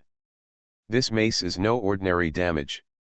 When it is struck down by the stick, there is a 6-word motto on it. Seeing this, the master's wife gave a soft drink, raised her toes, and the embroidered shoe flew up, quickly turning into a mountain-like mass in the air, making the void seem to collapse and making a rumbling sound. Then he stepped down with his shoe, kicked the mace, and kicked the mace away. Master wife is mighty. Su Tong just clapped his hands as he watched, thinking in his mind that the strength of his cheap master wife was indeed unfathomable and worthy of being an ancient god. With such strength, if he doesn't use the mountain buckle against him, he probably won't have a great chance of winning. When the girl heard Su Tong's cheers, she was furious. Her eyes were as cold as a poisonous snake, and she glared at Su Tong viciously. "I'll skin you later. You'd better take care of yourself first." Seeing the bright red light on the stone tablet getting stronger and stronger, Su Tong didn't dare to wait any longer and immediately jumped down the chimney. He didn't believe this mistress from the beginning. Even though she has been by Master's side for more than 30 years, it was Master who made a contract with her, and she did not dare to mess around because of Master's pressure. Now that there is no Master, this girl may have some evil intentions. Su Tong didn't want to do anything to help others. After saying that, Su Tong turned around and left. It wasn't that he didn't want to send his wife to reunite with his master, but he felt that all the countermeasures arranged by the Mei family around him had been activated. If he took action rashly, he might get rolled up, so he simply let his wife bear it on her own. Ignoring the mistress dealing with the artifacts outside, Su Tong ran straight to the morgue. As soon as I entered the door, the surrounding temperature instantly dropped by more than 10 degrees. I saw a huge freezer standing in a huge room. The doors of the freezer were divided into cells. When opened, the space inside was just enough for a person to lie down. All bodies were stored individually in freezers. There is an indescribable smell in the air. If a normal person were here, they would probably feel the urge to vomit immediately upon smelling this smell. It is the smell that only the dead have. Even if the corpses are sealed in the freezer, this smell will still be emitted. However, this stench is nothing to Su Tong. After experiencing zombie scripts, this kind of smell is only a small scene. I came here just to take advantage of the freezer here and eat the chi beads given to me by my master, so that I can awaken the power and soul of the chi dragon. He opened the door of a freezer. Wow! I saw the freezer opened, and inside was a body wrapped in a body bag and yellow cloth, covered with a thick layer of frost. But if you look closely, it is not difficult to find that the yellow cloth is stained with blood, and you don't know what the body looked like before it was brought in. Close and reopen one grid. It looks like the Mei family's business is pretty good. Change the frame again. Hey, she is a beauty, why is it only her upper body? What about the lower body? Change again. Su Tong flipped through 5 or 6 grids before finally finding an empty ice house on the bottom floor. He took out the chi bead given to him by his master from the props book. Looking at the round bead as big as a baby's fist, Su Tong smashed it in his mouth, thinking that he should have brought some lard or something like that. It was so big. It's a stuffy thing, it's uncomfortable to swallow it hard. But now there is no time to make those preparations for him, so he opens his mouth and throws the beads inside. I saw that the entrance of the bead was like a melting ice spring, turning into a flow of ice along the throat and swallowing it effortlessly. Not only does it not feel hot, but it has an icy and cool feeling, like the crushed ice I ate when I was a kid. Just when he was still wondering about the taste of this food, instead of being hot, it was cold and soothing to his throat. His abdomen suddenly started to feel hot. Su Tong had a painful expression on his face, and his abdomen felt as if he had been punched hard. Immediately afterwards, he felt that the heat began to spread from his stomach to his limbs. He did not dare to be careless and hurriedly went to the freezer. He clasped the freezer with both hands and pulled himself into the freezer. At the same time, a van was parked and waiting on the path behind the crematorium.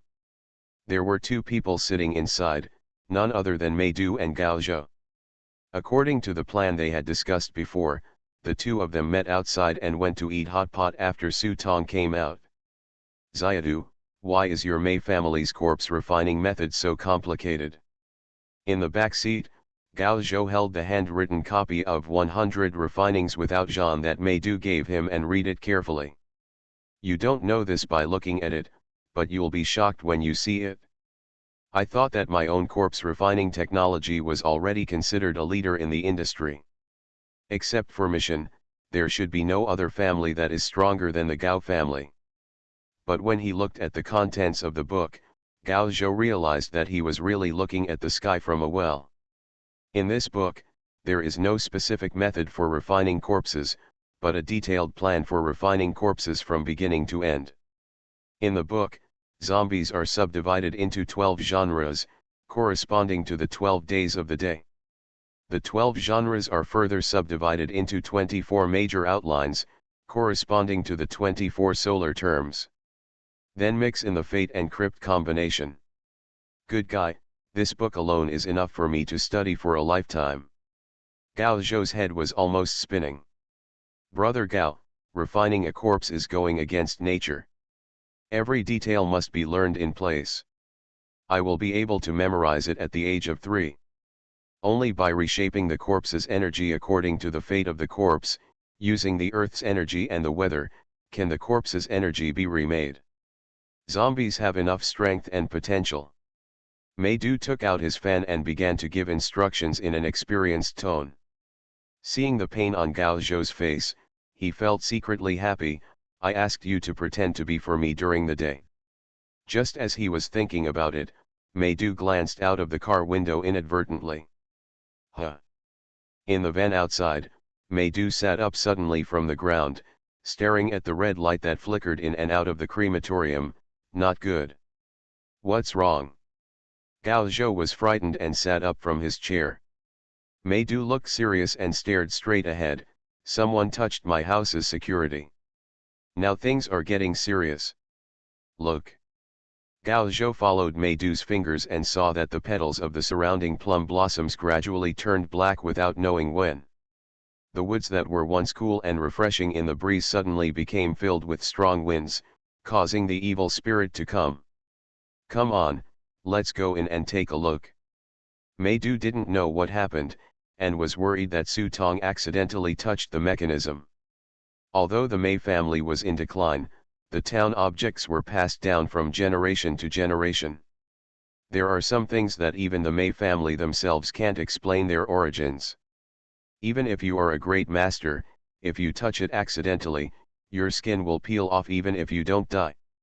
The two people immediately got out of the car and did not go from the direction of the gate. Instead, they climbed directly into the wall. With Meidu leading the way, Gao Zhou didn't worry about triggering any formations. It's just that the two of them didn't have the life icon.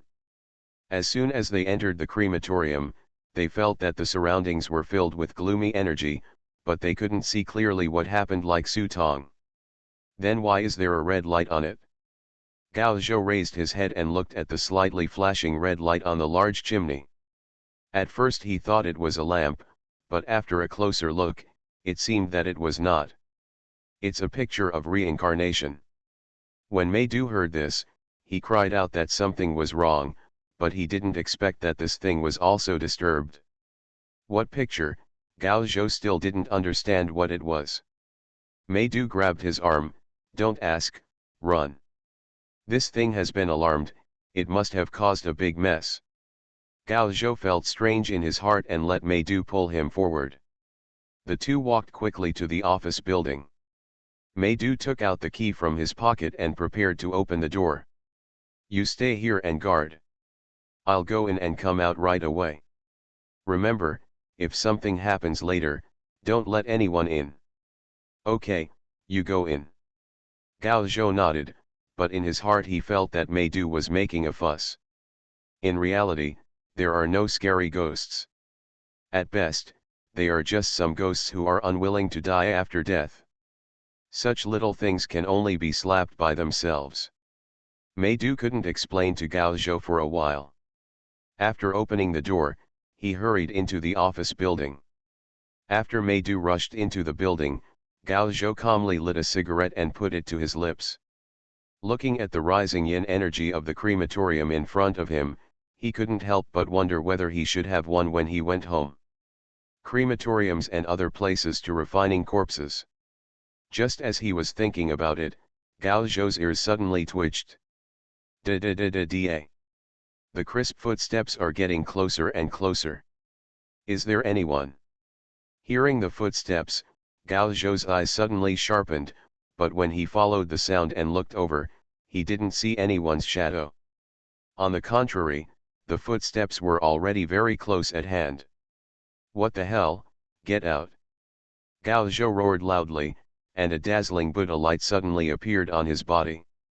The body quickly transformed into a corpse, emitting corpse aura visible to the naked eye, and a firefly appeared in his two eyeballs. Unexpectedly, under the Buddha's light, there was a burst of laughter above the head. I don't want to be a good person, but I want to be a corpse. I am neither a human nor a ghost. Isn't it fun? Who? Gao Zhou was startled and realized that the other person was actually above him. He immediately raised his head and looked up, only to see an embroidered shoe stepping down on him on the ceiling above his head. Infinite Script Killing.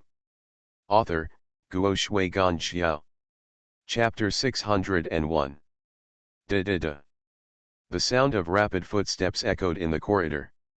Meidu's heartbeat was pounding, almost jumping into her throat. The reason why the Mei family built the crematorium here was definitely not because they wanted to refine corpses. In fact, since the Mei family decided to adapt to the times, they have abandoned almost all spiritual practices and devoted themselves to construction and development. That is to say, by his generation, the country was at peace, the motherland was prosperous, and the people had completely gotten rid of the shackles of the old era. Meidu, a rich man, chose this path of spiritual practice because of his own hobbies. The Mei family feels that it is not a bad thing to have someone who can pass on the legacy. Because of this, Meidu knew very well that there was a demon suppressed beneath this crematorium. The so-called yin demons are not in the 5 elements, but within the 3 realms, and belong to the heretic heavenly demons. There is an annotation in the Buddhist Shurangama Sutra, which divides the yin demons into 5 major categories. Only when practitioners reach a certain bottleneck and forcefully break through, will they be harassed by evil spirits. Once the mind is not firm, the evil spirit will be swallowed directly by the evil spirit and take over the physical body. The most troublesome thing is that these things are immortal, even gods can't do anything to them. In Buddhist terms, demons are transformed by the karma of all living beings, just like the water in the sea of suffering, endless. What the vernacular means is that evil spirits are derived from human selfish desires, evil thoughts, and karma, which cannot be destroyed at all. Fortunately, although evil spirits are scary, they don't come out casually. Most people would never encounter them in 8 lifetimes. Even if you are a practitioner, you will not be able to see it unless you have a very high level of cultivation. Ordinarily, this thing should not appear in the human world. But the world is so big, there are all kinds of strange brain circuits. This thing was created by a stupid Taoist priest. It is said that Taoist priests use evil magic to summon yin demons in order to enhance their Taoism, in an attempt to use yin demons to test their Taoist heart. The yin demon was surprised by this strange request. This is really Fahey's fight with the green snake. If there is a ball, it will be hard. So he readily agreed. Not only did he eat up the Taoist priest's soul, but he also took over the Taoist priest's body and became a human demon and started killing. There was deathly silence for 50 miles that day, and countless villagers were killed or injured. In the end, the ancestors of the Mei family and the Taoist priest of Tianchi Cave in Qingcheng Mountain were alarmed. The two parties worked together to suppress this evil spirit. After the founding of the People's Republic of China, someone destroyed the temple above, and many people died that day. Fortunately, the May family quietly suppressed it again with town objects. Later, seeing that there was no hope of rebuilding the temple, they simply built a crematorium here. Because the yin demon cannot be eliminated, we can only use the power of yin burning to slowly kill the yin demon. Now even the Tuoshan reincarnation diagram is alarmed. Maydu didn't know what happened, but it definitely wasn't anything good. He quickly came to the door of the innermost room, opened the door, and saw an altar and several urns placed inside. A very peculiar paper lantern hangs above the altar. My ancestors, the situation is urgent. Just in case, please forgive Maydu for being rude. Maydu said sorry, reached out and stepped on the table, took off the paper lantern on it and put it in his hand. This is the Fanjing lamp. It seems inconspicuous, but it has a great origin. It is said that it was left by an enlightened monk in the May family when he was traveling. It is said to be specially used to restrain evil spirits. If one day evil spirits cause trouble, use it to this lamp can reveal the true form of evil spirits and suppress them again. Maydu took off the lantern, found a satchel, put the lantern in the satchel, and then walked out with the satchel on his back. Grandpa and the others don't know when they will come back. Isn't the fourth uncle on duty today? How come no one cares about making such a big noise? And brother Sue, my good brother, what on earth did you do to make such a fuss? Trouble is coming. Maydu kept mumbling in her heart along the way. I don't know what happened, but I just think it all happened by coincidence. I just hope that the dragnet set up by the May family can calm down the situation as soon as possible and avoid any trouble. Where is Brother Gao? Walking downstairs, Maydu looked around, but did not see Gao Zhou.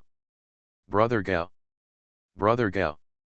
Maydu tried shouting twice, but got no response. She couldn't help but secretly cursed Gao Zhou for being unreliable. Now he didn't dare to wait here anymore. He raised his head and glanced in the direction of the chimney, only to see that the stone tablet above began to fade away.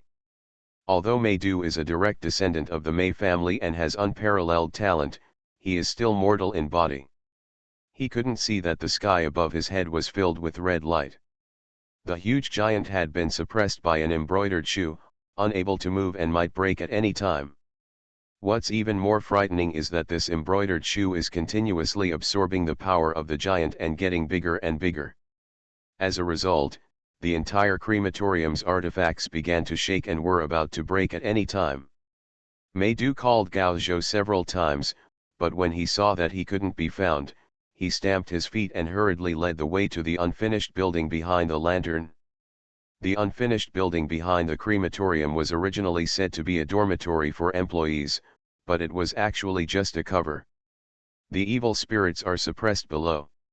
How unethical to put the employees' dormitories above. In fact, it was just a clever idea to rebuild the old temple into a building and protect it. The temple inside was renovated, but the building was left in ruins. There was no real intention to let employees live there anyway. Maydu planned to go in and guard.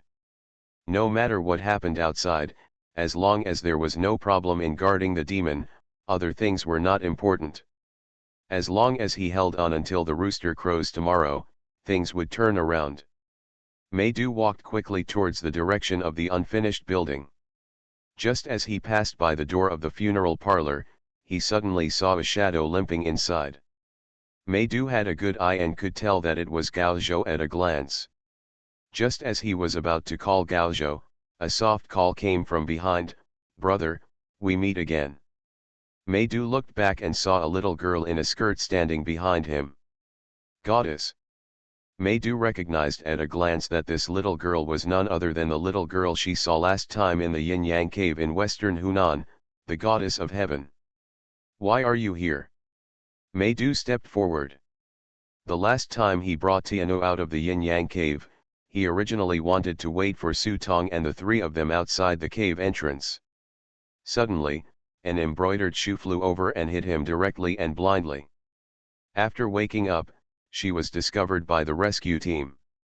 When she looked around, she found that the goddess was missing. This incident made Mei-do feel uncomfortable for a long time. After all, it's a little girl, and I don't know what's going on with her. I didn't expect to meet her here. The goddess didn't explain why she appeared here. She just held his arm and made a shushing gesture. She pointed at Gao Zhou's back with her little finger. "Brother, look at his feet." Upon hearing this, Mei-do squinted his face and looked at Gao Zhou's feet, and his body instantly froze in place. Gao Zhou's feet were always tiptoeing strangely. What was even more surprising was that on his left foot, he was actually wearing an embroidered shoe that he was familiar with. Is this the devil again? When Mei-do saw the shoe, he felt a dull pain on his forehead. Looking at Gao Zhou's condition again, I couldn't help but feel a little bit in my heart. It's broken, he was jumped. For a moment, Mei-do looked confused.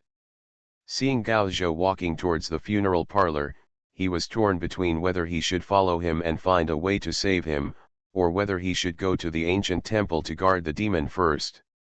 After thinking for a moment, Mei-do gritted his teeth and decided to calm down the demon first. So he turned around and said to the goddess beside him, "Little sister, you are not safe here. Leave quickly. I have other things to do." As Mei-do was about to leave, the goddess on the side held his hand. "Brother, don't go, that thing has already come out." Rumble. As Tianu's voice fell, Mei-do's expression changed. Sure enough, he heard a rumble in the distance and hurriedly looked in the direction of the unfinished building. Sure enough, a puff of smoke was floating out from the unfinished building. Broken. Mei-do stamped his feet anxiously, but he didn't expect this thing to come out after all. Seeing his ugly look, the goddess smiled brightly on her little face.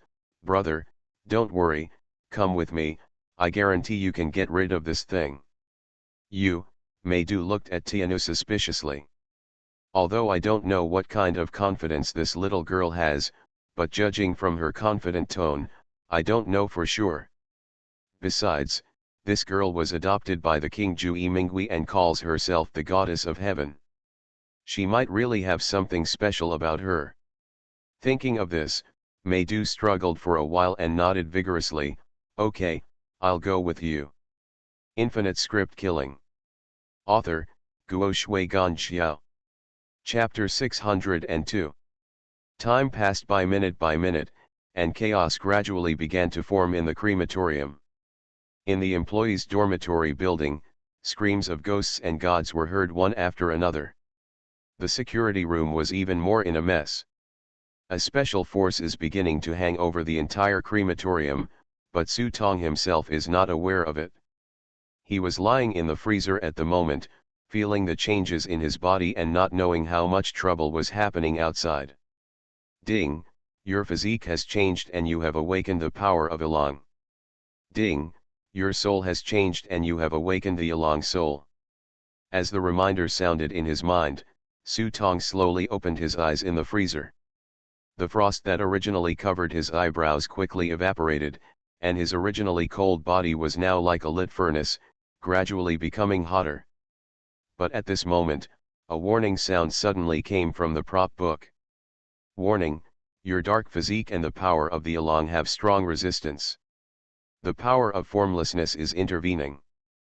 Passive skill 1, no phase.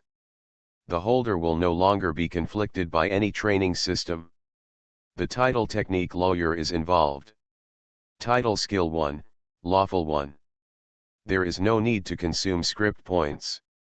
Those who hold the title will automatically become a chaos player, removing the negative damage caused by their own physique and skills. The cold prompts continued, as if there were two forces trying to forcibly merge the dark physique with the power of the Chi Dragon that he had awakened. Oops. This situation caught Su Tong off guard for a moment. He did not expect that the dark physique and the power of the Ilong would be repulsive. In the past, in this situation, the player would inevitably throw away one of the prop cards quickly. But the dark constitution has been soulbound to Su Tong's prop book and cannot be discarded or lost. Su Tong's body suddenly became stiff, his abdomen became cold and hot for a while, and his heartbeat began to accelerate. Suddenly, a large amount of demonic energy surged, and even Ameta, who was sleeping, was awakened. "Boy, you can bite off more than you can chew." At this time, Amarta's voice sounded, and in his mind, Amarta, wearing a neat suit and holding a goblet in one hand, came out of the depths of his consciousness.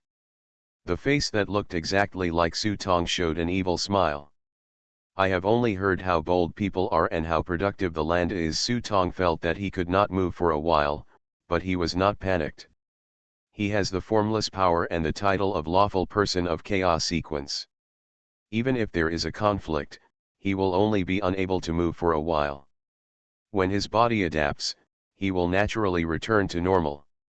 "Hey, greedy guy." There was a burning fire in Amota's eyes. "In this case, I'll help you again, but you have to owe me a favor," Ameta said, gently rolling up his sleeves, exposing his sharp teeth and biting his wrist. The black blood dripped down Ameta's white wrist into the goblet, and mixed with the bright red wine for a while, giving off a strange light. "Have you thought about it? If I help you, this is a once-in-a-lifetime opportunity." "Cost?" Su Tong stared at the goblet in Ameta's hand. He always believed in only one principle: equal exchange. Gaining means losing. Even if he becomes stronger, there will inevitably be more fatal shortcomings in some places. As for the favor mentioned by Ameta, Su Tong does not think that just one favor can be passed on. Hey. Amota's eyes became more ferocious. "The price is that my vitality will be severely damaged, and I may even fall into a state of hibernation. But you also have to bear great risks. Don't forget that your body is not complete and that heart does not belong to you. If you force the advancement, Lilith will soon sense it and she will do whatever it takes. Rush over, drag your soul into hell, and get back what belongs to her. At that time, you will be able to take over this body smoothly and legitimately." Ha, it's a fair bet, isn't it? If you manage to save a small life, I will get more magic energy from you. For me, this is a sure profit deal. Of course, you have a chance. This is not the West. Without Lilith's followers, she will not be able to sustain herself here for more than half an hour. Ameta continued to induce. "A good deal?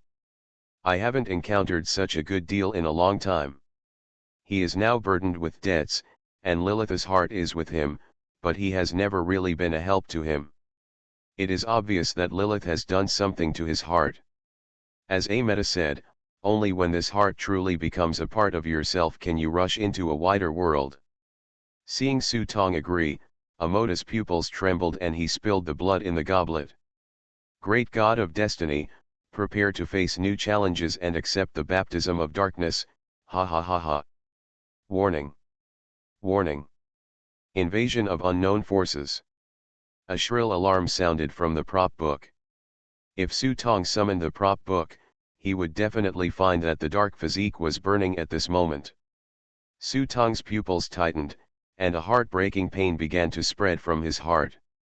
The heart was beating suddenly and violently at this moment, veins bulged in his chest, and black demonic energy continued to permeate from his mouth and nose. But the pain came and went away quickly. Gradually, the heart began to slow down, kept slowing down, and even became weak. The power of the phaseless judgment was successful. Chaos sequence title: Successful Judgment. Integrating. Su Tong felt that his consciousness began to spread. His body could not move yet, but his 5 senses were expanding at an alarming rate.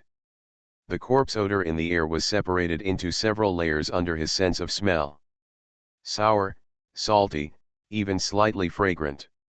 The powerful perception even allowed him to clearly feel the movements of the morgue, as if he had opened God's perspective. Even if he closed his eyes and lay in the freezer, he could still clearly see everything happening outside. Of course, he could also clearly feel that his body was beginning to transform at an alarming speed. Even the muscles under the skin moved to squeeze excess fat and dirt from the body out of the pores. This feeling, it made him fascinated for a moment. Bang. I don't know how long it lasted, but suddenly a dull sound interrupted Su Tong's thoughts. The sound was very small, but at this moment, under Su Tong's powerful five senses, it was instantly amplified dozens of times, like a thunder blast, which made Su Tong startled. Perception quickly explores the past in the direction of the sound. I saw the door lock outside the morgue being slowly opened. A dull face appeared in his perception. Lao Gao. Why is he here? Seeing the face of the visitor clearly, Su Tong frowned for a moment. He didn't know why Gao Zhou appeared in such a place. At this moment, Gao Zhou's body trembled. A pale face quietly poked his head out from behind Gao Zhou, his eyes blazing and staring forward, as if he had made eye contact with Su Tong, which made Su Tong feel cold in his heart. Master wife. Hey. So you are here. Although Ba Nu did not discover Su Tong's location, she keenly captured Su Tong's five senses. Even though Su Tong had quickly interrupted his perception and collected all his breath at the first moment, the sound of heavy and light footsteps outside the door was coming towards this direction. This old lady is really powerful. So many things can't restrain her. Amida, how much longer do I have to wait? Well, half an hour. Damn, why is there the aura of the ancient god? Who did you provoke again, you brat? Amida cursed feebly. He was too tired to help Su Tong. In fact, Amida was more anxious than Su Tong. The reason why I am willing to spend such a huge amount of money is because of this transaction. No matter whether I win or lose, I will make a profit without losing money. But now Chen Yaojin suddenly shows up halfway, which Amida never expected. Think of a way, otherwise this old lady will definitely cut me into pieces, and then you will be in vain. Hearing Amida's anxious curses, Su Tong was not anxious anymore. If he died, Amida's loss would definitely be unbearable for him. Amida was stunned for a few seconds before cursing, "You bastard." After cursing for a while, Amida fell into silence again. If it were just an ordinary little devil, he would still have something to do, but at this moment he smelled the scent of the ancient god. It means that the person coming is at least an ancient god. I didn't pay attention to this existence. The only good thing was that this god was too old. Even though it enjoyed an almost eternal life, its strength had become very fragile under the erosion of time. After thinking about it, Amida could only grit his teeth and said, "Gamble. May God, damn it, you bastard, even God will not bless you." Buzz. The door to the morgue was pushed open by a hand. "My child, you almost ruined my affairs, but the May family has declined after all." Through the plum blossom divination, they noticed my arrival early, and they all went out to avoid the disaster. Otherwise, if there was just a member of the May family sitting in charge, I would not be able to do anything. It's not that easy to get in. It was clearly Gao Zhou's voice, but it was as if the throat was pinched, and the voice was sharp and thin. But, having said that, it's not easy for the May family to be here.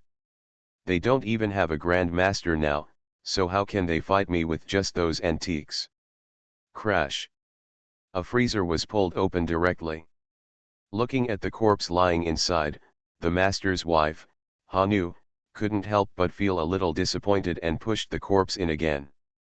The nails on her fingers slid against the cold metal freezer. "I didn't want to make things difficult for you, but you dared to go against me. Just in case, don't you want to know the purpose of my coming to May's house?" His fingers suddenly stopped and he suddenly tore open the freezer and dug in. But this catch turned out to be empty. The woman took out the entire freezer casually, threw it on the ground, and then stuck her head into the freezer. To ensure the cooling effect of the freezer, there was no partition between the freezers. The woman looked around, but did not see the one in the bottom corner. After Su Tong took his head back, he continued. Taoist Mai Hua was in trouble because of one thing, but later the emperor made the decision and gave it to him. This thing is worthless to others, but to me, it is very important, because that thing is a bone in my body. As the girl spoke, her eyes gradually glanced at the freezers in the row below. She knelt down and stared at the freezer in front of her. Tell me, is there any problem with me getting my bones back? As she spoke, she slowly stretched out her finger, hooked it on the handle of the freezer, and gently pulled it back. Children who do wrong things must be punished. As the freezer was opened, the corner of the girl's mouth raised slightly. But after seeing the unfamiliar face clearly, his smile couldn't help but shrink. With a cold look on his face, he stood up and waved his hand, and an invisible force pulled out all the freezers in an instant. Bang, bang, bang. For a moment, there was a loud collision of corpses and freezers. Some body bags were torn open in the collision, revealing the bodies inside. The mermaid glanced around the corpses with sharp eyes, and after making sure that Su Tong was not seen, she cursed inwardly with a dark face. Disappointment. Forget it if you don't come out, but don't blame me for not reminding you. The things under this crematorium have already woken up. Soon, this place will become an azure purgatory. Don't cry and call me mistress. After saying that, the princess turned around and walked out of the morgue. Suddenly, there was deathly silence in the morgue. 1 second, 10 seconds, and 1 minute passed, and a moment later I heard the scolding woman behind the door. I don't know how to be polite. After saying that, he closed the door and the sound of heavy and light footsteps gradually faded away. Tick-tock-tock. Dim yellow water droplets dripped on the floor. About 10 minutes passed before a faint heartbeat was heard. I saw that the clothes on a corpse with a severely disfigured face began to slowly squirm, and finally turned into a flesh ball. It is the fortune hiding in the hall. It turned out that Su Tong summoned Fa Cai, covered his body, and turned into a corpse. With the blessing of the passive uncrowned king of black Biao brocade robe, which perfectly hid her aura, and the pretense of getting rich was so fake that it looked like the real thing, the harem girl did not find any trace of Su Tong for a while. Of course, this was also thanks to Ameta's use of secret techniques to cover up Su Tong's heartbeat and desperately devour the demonic energy in him. Phew. I almost got caught. Su Tong secretly thought he was lucky. He blinked and was about to signal Fa Cai to push himself back into the freezer. Da-da-da. A rush of footsteps was coming towards the side. No, are you back again? The sound of footsteps came, and Su Tong frowned at first, but soon discovered that the sound of footsteps was different from the footsteps of his mistress. Seeing that it was too late to push himself back into the freezer, Su Tong signaled that fortune should be slipped into his sleeve first. Buzz. The door to the morgue was pushed open again. I saw an old man with red eyes walking in from the door. It's him. Su Tong recognized the old man immediately when he saw him. This old man was none other than the guard, Old Man Li. He knew that this old man could be regarded as a master hidden among ordinary people, but this master was only a second-rate master at best, let alone a master, not even a half-step master. Could it be that Old Man Li noticed something was wrong in the crematorium and came in to investigate? Just when Su Tong was confused in his heart, Old Man Li's eyes oozed a chilling light, and his face made a smile that ordinary people could not imagine. No, this old man is possessed. Su Tong activated his life icon and took a look, and saw that Old Man Li's luck had undergone earth-shaking changes, and his whole person was shrouded in a layer of blood. Recalling what the master's wife said just now, it seemed that Old Man Li was most likely deceived by something. Ha ha ha ha, it's all mine, it's all mine. Old Man Li let out a hoarse, strange laugh, walked to the nearest corpse, stretched out his hand, grabbed the corpse, and then walked to the cremation room nearby. After skillfully entering the password for the cremation room door, he dragged the body inside. Although Su Tong was lying on the ground, After letting go of his five senses, he could clearly see Old Man Lee walking into the incineration room and skillfully opening the incinerator. Then he picked up an engineering shovel and shoveled it hard on the corpse's chest. Bump! The corpse's chest was cut open, and then Old Man Lee lifted it up and placed it on the burning board. Then with a step of his foot, the incinerator in front of him was opened, and the body was pushed directly into the incinerator. Ha ha ha ha ha, burn it, burn it. Looking at the flames burning inside, Old Man Lee seemed to be possessed. He started dancing around the incinerator, as happy as a 60-year-old baby. Before the corpse was burned, Old Man Lee walked out and started looking for the next corpse. Then Old Man Lee picked out a female corpse. He still followed the same steps as before and threw the female corpse in without waiting for the corpse in the incinerator to be burned. Look at the raging fire burning inside. Old Man Lee waved his hands, ha ha ha ha, so interesting, so interesting. This old man is stunned. When he gets rich, the old man will come over and knock him unconscious. Su Tong sent a message to Fasai. This old man Lee must have been confused by something, but in the final analysis he is just an old man. With his ability to make a fortune, he can easily knock old man Lee unconscious. However, at this moment, Su Tong suddenly found that Fa Cai did not respond to him. Get rich. Su Tong blinked and shouted softly using ventriloquism. But Fa Cai never seemed to respond to him. Not only did Fa Cai fail to respond, but Dia and Jixiang also cut off contact with Su Tong. Amarda. What's going on? Su Tong tried calling Amoda's voice, but the result was the same. Burn it, burn it. The flames in the incinerator grew bigger and bigger.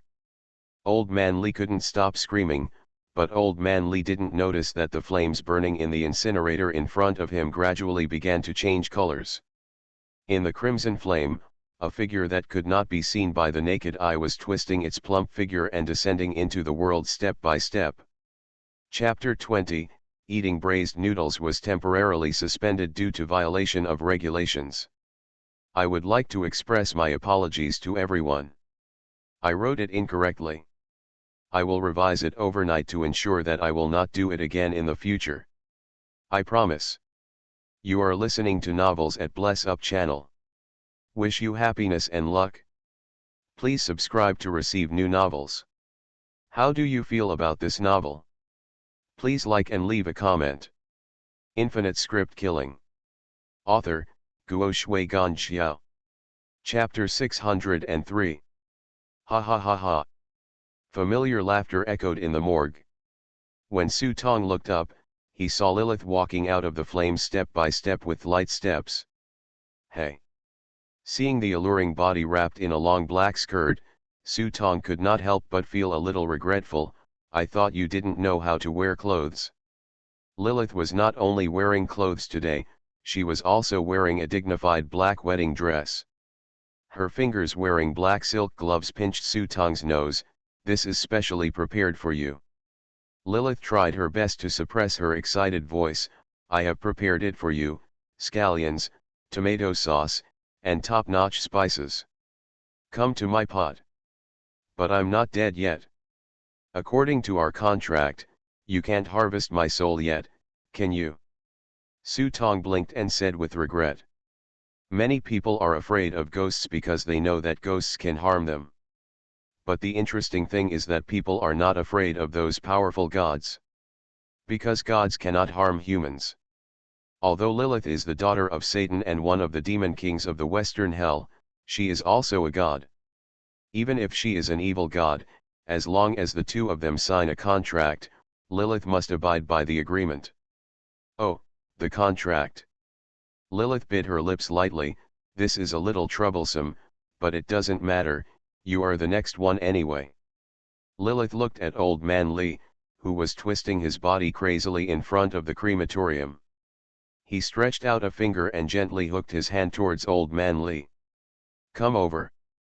Suddenly, Old Man Lee's dancing arms froze in mid-air, and a wisp of black light emerged from his originally red eyeballs, and then quickly engulfed and occupied the scarlet whites of his eyes. Putting down his arms, old man Li turned around slowly and walked to Su Tong's side. "My dear, I'm sorry, it might hurt a little later, but after I bring you into my kitchen, I will definitely give you a cold bath," Lilith said, pointing to Su Tong who was lying on the iron plate. Old man Li lowered his head with a numb expression, stretched out his hand to support Su Tong's arm, and lifted him from the ground. Then he dragged his body step by step to the incinerator and threw his body on a clean iron plate. When I opened the door of the incinerator, a wave of scalding heat suddenly hit my face. A wave of heat hit old man Li's face, and Su Tong couldn't help frowning when he saw it. He was already preparing for the worst, and his soul was leaving his body. But the risk of doing so may make Lilith attack herself regardless of the constraints of the contract. After all, in theory, what Lilith wants is her soul. Without the protection of her body, if she attacks herself, it is not actually a violation of the contract. Just when Su Tong was unsure about the red line of the contract, Su Tong suddenly glanced at old man Li inadvertently. I saw old man Li standing by the bonfire. I don't know when a dazzling red light started to appear in his eyes. "Hurry up, I can't wait." Lilith's fingers slid up Su Tong's calf, and she could not wait to plan her menu for the day. "I have prepared a wonderful dish for you, a new style that will give your soul a delicate taste that even foie gras cannot match. In the name of my father, I will invite 13 demon kings of hell to share. They will definitely feel happy for your unique taste and send a blessing to your soul after tasting it. Finally, when your soul is reborn in the blessing, you will find that my love for you is so touching, and from now on you will become a frequent visitor at my dining table."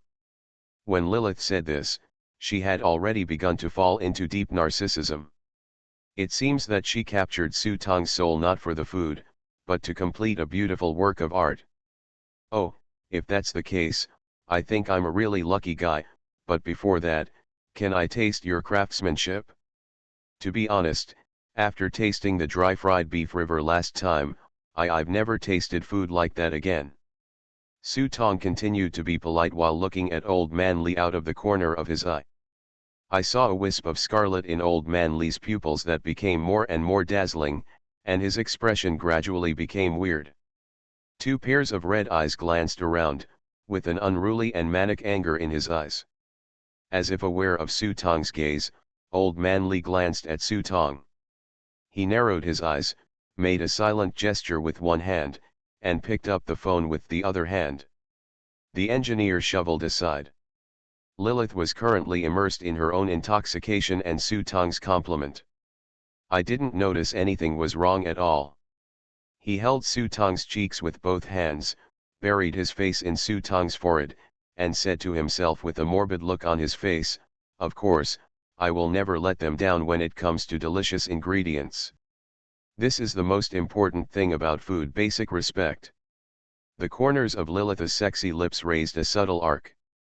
But he soon became impatient and looked at old man Li with extremely disgusted eyes. "Idiot, burn him quickly." In Lilith's eyes, this kind of garbage soul is not worthy of serving on her dining table, so she can only make dog food for her pet 3-headed dog. However, old man Li's body only swayed slightly, then he suddenly picked up the engineer shovel in his hand and aimed it at Lilith's cheek. "You little western bitch, you are worthy of calling your uncle me." The engineer shovel emitted a strange red light in mid-air, and it was so fast that even Su Tong couldn't catch the shadow of the engineer shovel. Boom! Maybe even Lilith herself didn't expect such a situation to happen. Until she was slapped on the face by the engineer shovel, her expression was still intoxicated with herself. In an instant, Lilith's body flew backwards. "Ah!" Old man Li made a strange low roar towards the shovel, and the pupils of his 2 red eyeballs had turned into 2 black dots. Even the breath on his body became weird. "Master is mighty." Su Tong lay on the iron plate and cheered for Uncle Li. I was murmuring in my heart, could this be the thing that the master's wife said was suppressed under the crematorium? Old Man Lee put the engineer's shovel on his shoulders. Hearing this, he turned to look at Su Tong, his mouth slowly drooling, "But you seem to be really delicious." As Old Man Lee spoke, he put his face in front of Su Tong, closed his eyes and took a deep breath. His expression is like that of a gourmet, who can taste the origin of the ingredients just by relying on his keen sense of smell. Pure soul, such a dark body, tisk tisk, pure natural, pollution-free, oh my, I'm already hungry. As he spoke, Old Man Lee opened his mouth, "Let me eat you." As he spoke, he stretched out his hand and grabbed Su Tong's forehead. Su Tong didn't seem to expect that he had just emerged from the tiger's mouth and entered the wolf's den again. He couldn't help complaining, "Are you going to eat it raw? At least prepare some mustard." Lilith shook her head, and when she raised her head, she saw a rotten, smelly hand grabbing Su Tong's forehead. Her pupils immediately jumped fiercely, "Take your claws away." Roaring like a giant dragon, Lilith flew towards Su Tong, opened her hand, and huge dark power burst out from her fingertips. In an instant, a bright light flashed, and the surrounding world was stripped of its original color under the strong light, turning into black and white. Boom! Strong light penetrated the incineration room and even reached the sky. Oh my God! Maydu, who was walking at the door, was so frightened by the huge explosion that his face turned pale and he fell to the ground. What beautiful fireworks! The goddess was dancing and jumping around. After the strong light passed, the incineration room had been swept to the ground. Old Man Lee has disappeared, leaving only Old Man Lee's legs. But at this time, a stream of blood gushed out from the unconscious security guards and staff, and quickly gathered in the air, forming a huge ball of blood. The terrifying aura made the sky dyed red. Even Maydu, a mortal with naked eyes, can see it. Yin demon. This thing actually came out. Maydu suddenly felt that his throat felt dry and couldn't help but swallow. This thing is not something I can deal with. For a moment, Maydu couldn't help but feel a sense of impending disaster. Once the evil demon rushed out, he didn't know how much turmoil it would cause. In this era, even among the three religions, there may not be an expert who can conquer it. The red ball is so cute. There is an old Taoist priest sitting inside. The mood of the goddess on the side was completely opposite to that of Maydu. Her two pairs of large, clear eyes stared at the blood ball in the sky, but she seemed to be able to penetrate deep into the blood ball and look directly into the scene inside the blood ball. Go quickly. At this time, Maydu finally came to his senses, got up and was about to pull Tianu and run away. Yin demons are immortal, and gods have no temper even when they come. This is no longer something he can interfere with. Right now, saving his life is the most important thing. Unexpectedly, with this pull, he couldn't pull the goddess. Instead, the goddess grabbed her arm. "Why are you running? If you run away, who will deal with him? That young lady may not be the opponent of the old Taoist priest." "Little sister." Maydu raised his head and looked around, but he didn't see the so-called young lady. Yes, the clothes on the little sister are so beautiful. The goddess raised her head and saw Lilith rushing into the red cloud like a rampaging lion, tearing at the surrounding blood mist crazily. Forehead. It's a pity that Maydu really didn't see where the so-called young lady was. "Let's go quickly. If you don't go in now, you won't have a chance." Tianu suddenly remembered something and pulled Maydu into the ruins of the incineration room in front of her. Maydu didn't know what she was going to do, so he could only cry and be dragged in by her. When he went in, he saw that the ground was devastated and all the equipment in the incineration room was destroyed. Fortunately, these devices are not worth much. Maydu. Suddenly someone called him, and Maydu turned around and saw Su Tong lying on the iron plate. It was strange to say that there was such a big explosion, but Su Tong didn't even have a speck of dust on his body. "Brother Su." Maydu rushed over and helped Su Tong sit up straight. "Brother Su, What's going on here? Su Tong glanced at the crazy Lilith above his head, and said, if I say, it's all because I'm too handsome, would you believe it? Infinite Script Killing. Author, Guo Shui Gan Xiao. Chapter 604. I believe you as a ghost. Mei Du saw that even at this time, Su Tong was still thinking of joking with him, and his nose became crooked with anger. Stop talking nonsense and leave quickly. After Mei Du finished speaking, he wanted to carry Su Tong on his back, planning to leave here first. Can't leave. The goddess on the side shook her head. The blood-red cloud in the sky was torn apart by the rampaging Lilith.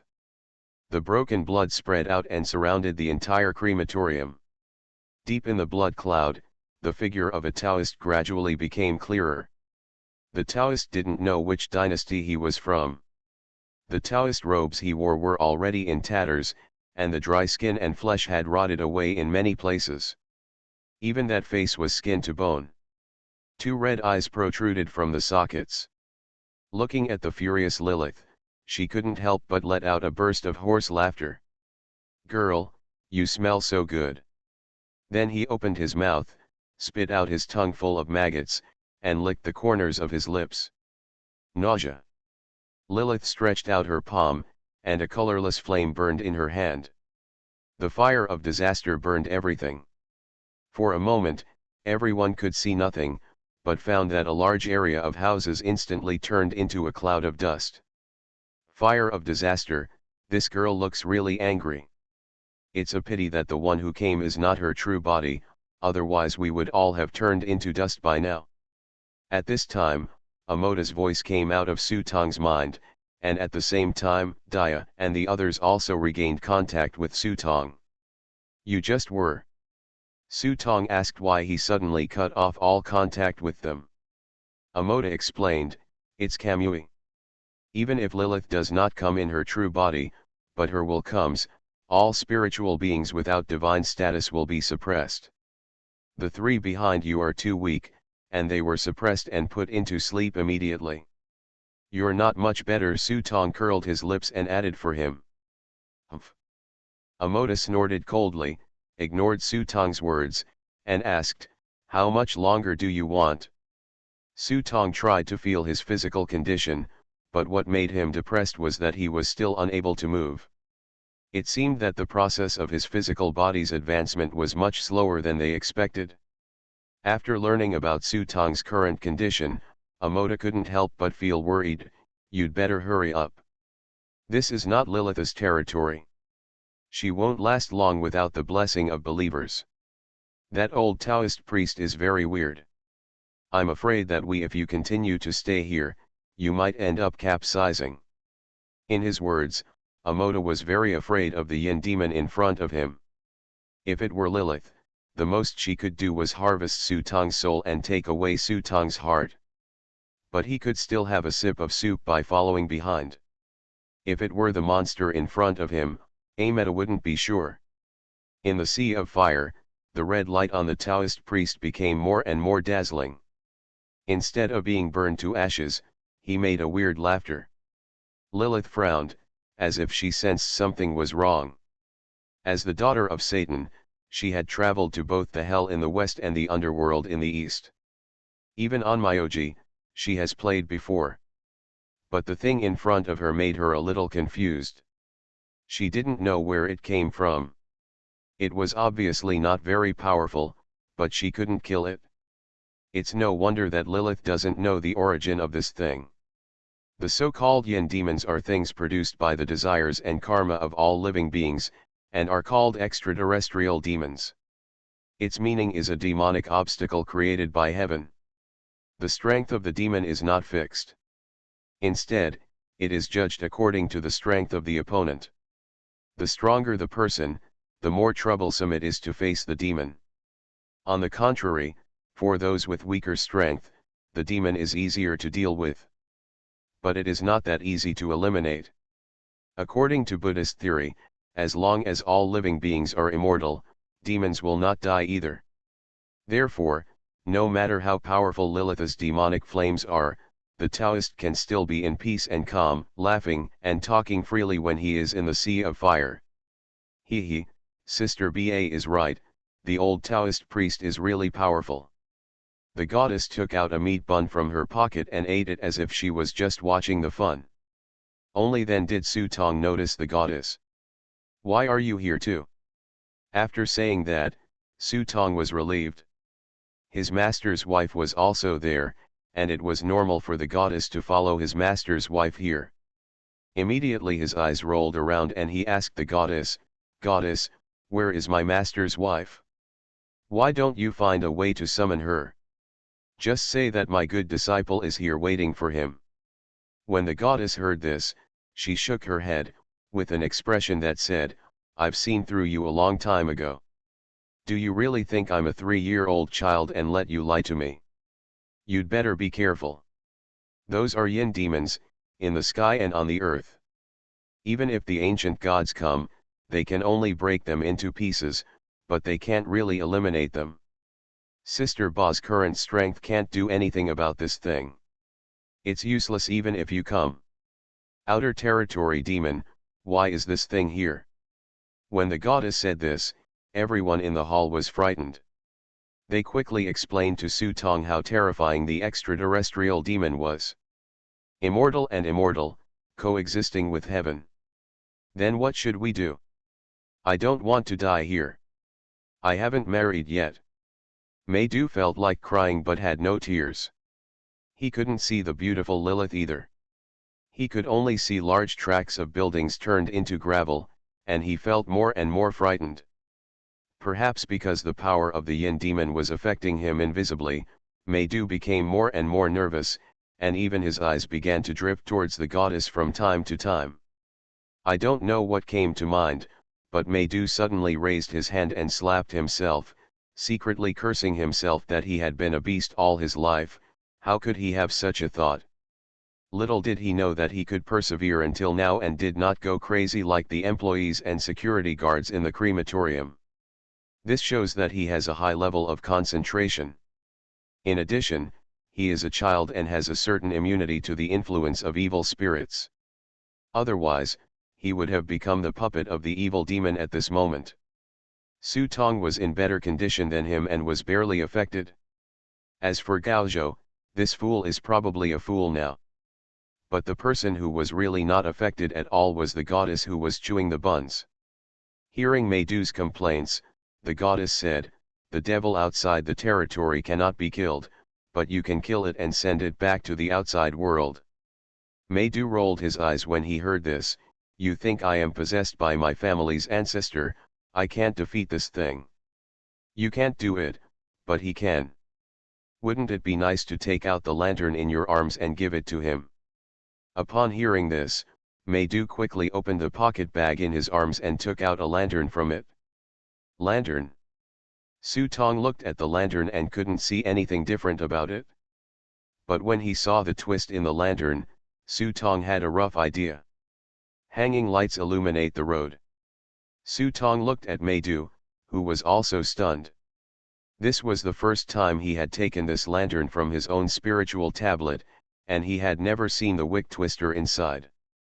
At this moment, Su Tong took a look and Maydu discovered that there was no traditional oil lamp wick inside, but a lotus made of paper. The hanging lamp really illuminates the road. Maydu suddenly realized when he saw this. "Let me give it a try." Su Tong took a deep breath and made up his mind to try the lantern first to see if it worked. If it didn't work, he would release his soul and leave his body. When the time comes to catch the pure yang sword, even if it is impossible to kill the yin demon, at least it will be no problem to escape from here with Maydu and Tianwu. When he thought of this, Su Tong calmed down, silently recited the mantra taught to him by his master, and gathered his energy and spirit on the lantern in front of him. Bright. Maydu looked at the lighted lantern, his eyes could not help but shine, and he carefully held the lantern in his hand. The lights were getting stronger and stronger, even lighting up the surrounding area completely. Hanging lanterns illuminate the road. It is a 7-door technique. When the master first performed it, he was still at the Grand Master level, and the light could illuminate 100 meters in all directions. But Su Tong's energy and spirit were stronger, far better than those of his master back then. Suddenly the lights became brighter and brighter, and the shadow of an old man vaguely appeared on the lampshade.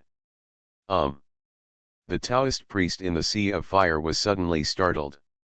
He stared sideways at the lantern in Meidu's hand, and his expression changed greatly, seeking death. As he spoke, the Taoist priest waved the dust in his hand towards Meidu.